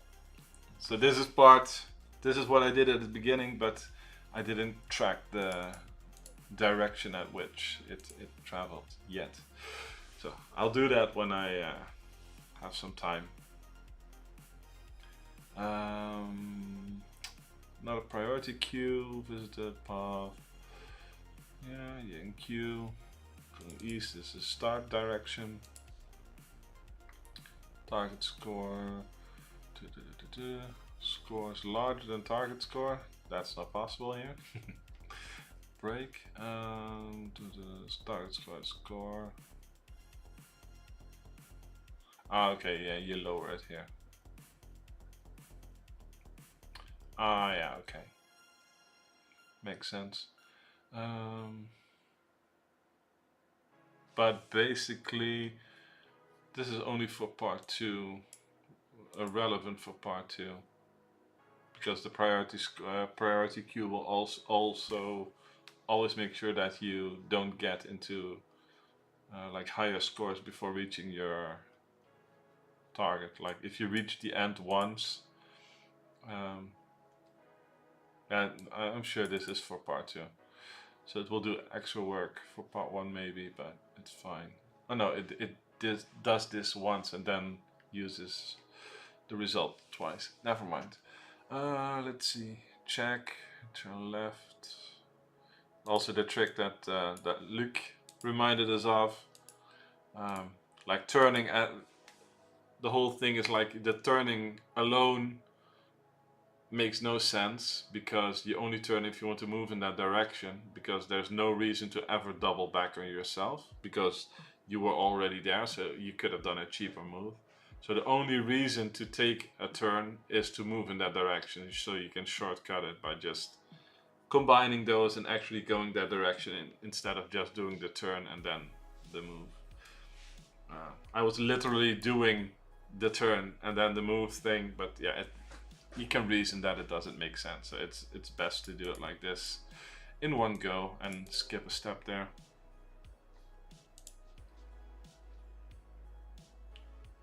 Let's see.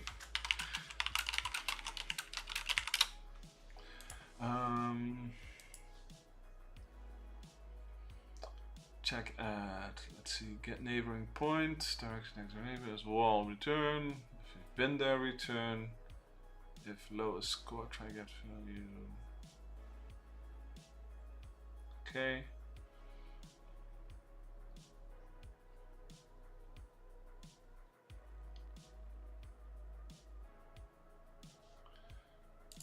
Nice. Let's see, Luke, not really optimized, runs for 3 minutes, but where have I got the stars? Not difficult today. Okay. I think you did better than me. Not optimized is way faster than me struggling with 2 stupid bugs that takes a lot of time to fix. Let's see. Map pause. Did you make your own thing that you will reuse now? Map pause? XY? Could use a point for this basically, but it's nice to see some custom, some more things here. Curious to see if you will reuse some of this. Let's see. Start and a queue, also a priority queue. No blanco file every day. Okay. Why is it so slow if you keep a priority queue? I'm wondering. Dictionary, position, and visited. Okay. Let's see. Read map.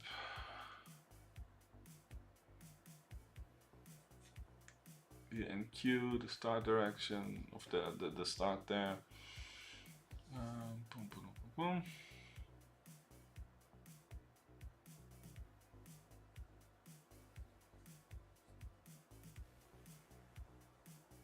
It's funny that you NQ and DQ here.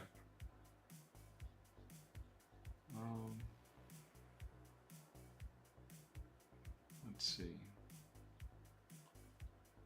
Best pass. You do it combined here. Okay, let's see. Check if you reach the end. Best pass class is cost. P.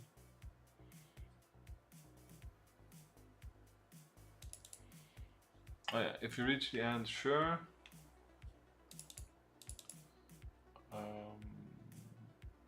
Yeah, this ensures that it's always lower, so that is fine. So you keep track of that path, you keep going.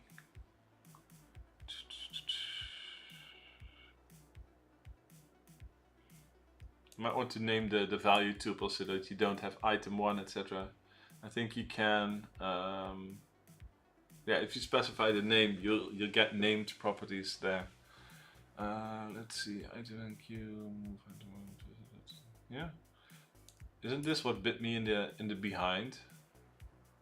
Adding it to visited before, but you don't do. Let's see. Doesn't matter. Yeah, you don't check it there. Okay. Okay.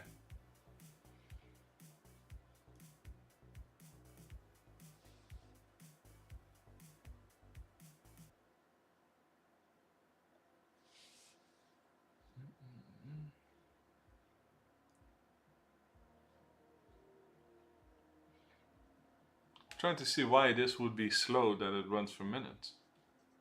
I haven't spotted it yet.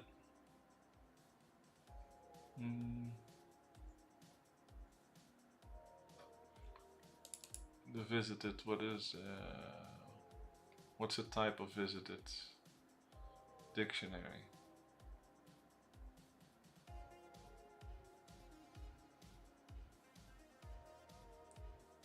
Ah, you do visited.any.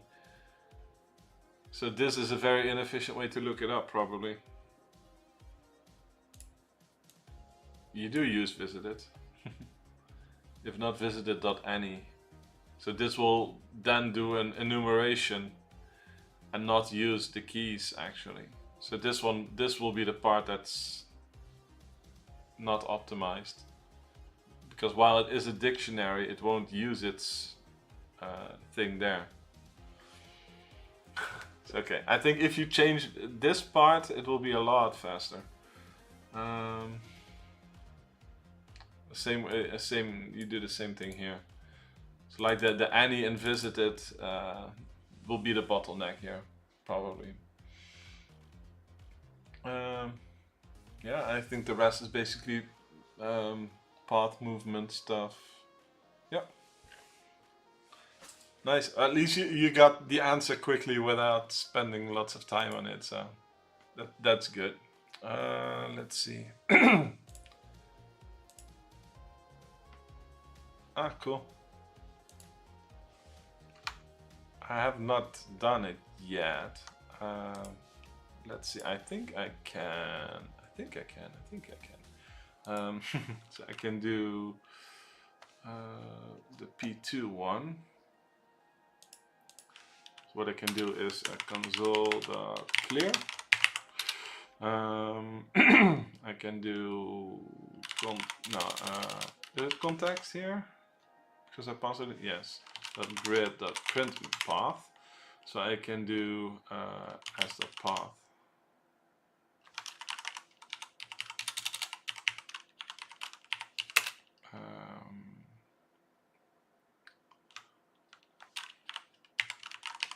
And now I need to do this becomes as context dot wall locations.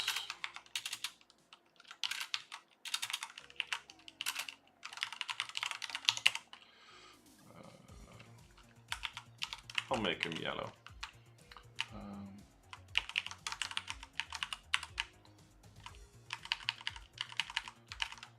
Start location.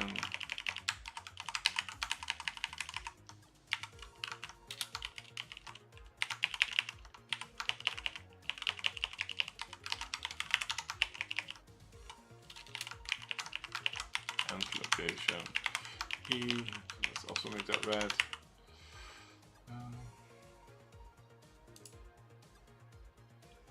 Why doesn't it like this? There's no target type for it. Yeah, we've seen that before.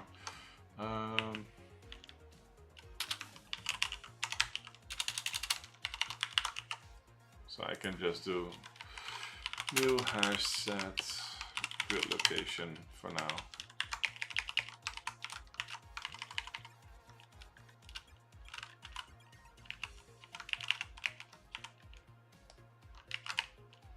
And it's funny that it can do this, but not the other way around. But that's fine, that's fine. Actually, why doesn't it do this?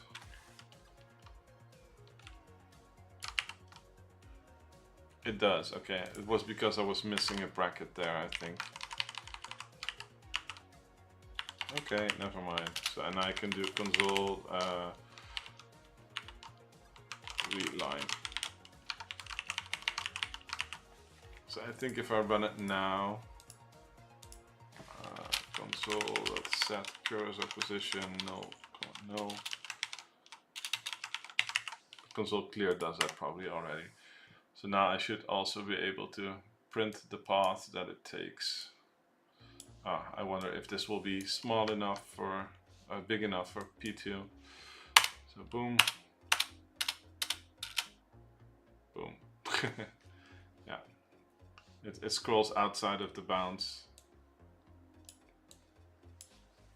But yeah, it has the path here.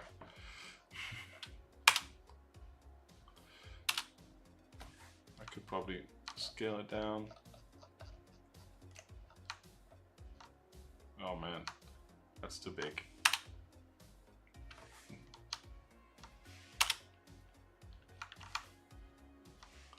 Don't think this is much readable anymore. But yeah, you can see that it works. We have a print function. This looks better though. Boom, boom, boom, boom. Yeah, the new Twitch emote that people have been using. Boom, boom, boom, boom, boom. This was a lot of me doing some Unity stuff, and I think that's all the code submissions. So yeah, let's see if somebody is still streaming Advent of Code right now.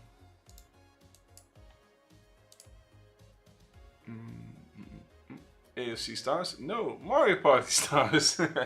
Okay.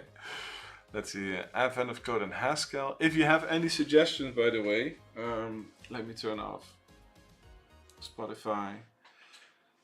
Because ago, yeah. See you tomorrow. Let me see. Hey, that's me. Better brain software. What does that mean?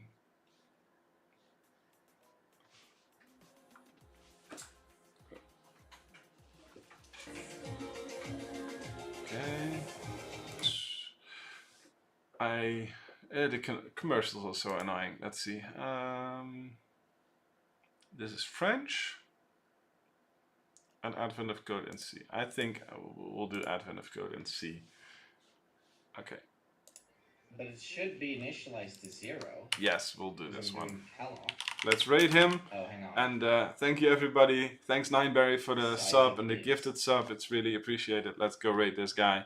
Whoops. And show some support for our fellow coders. Now we get 45. See you tomorrow. Bye bye.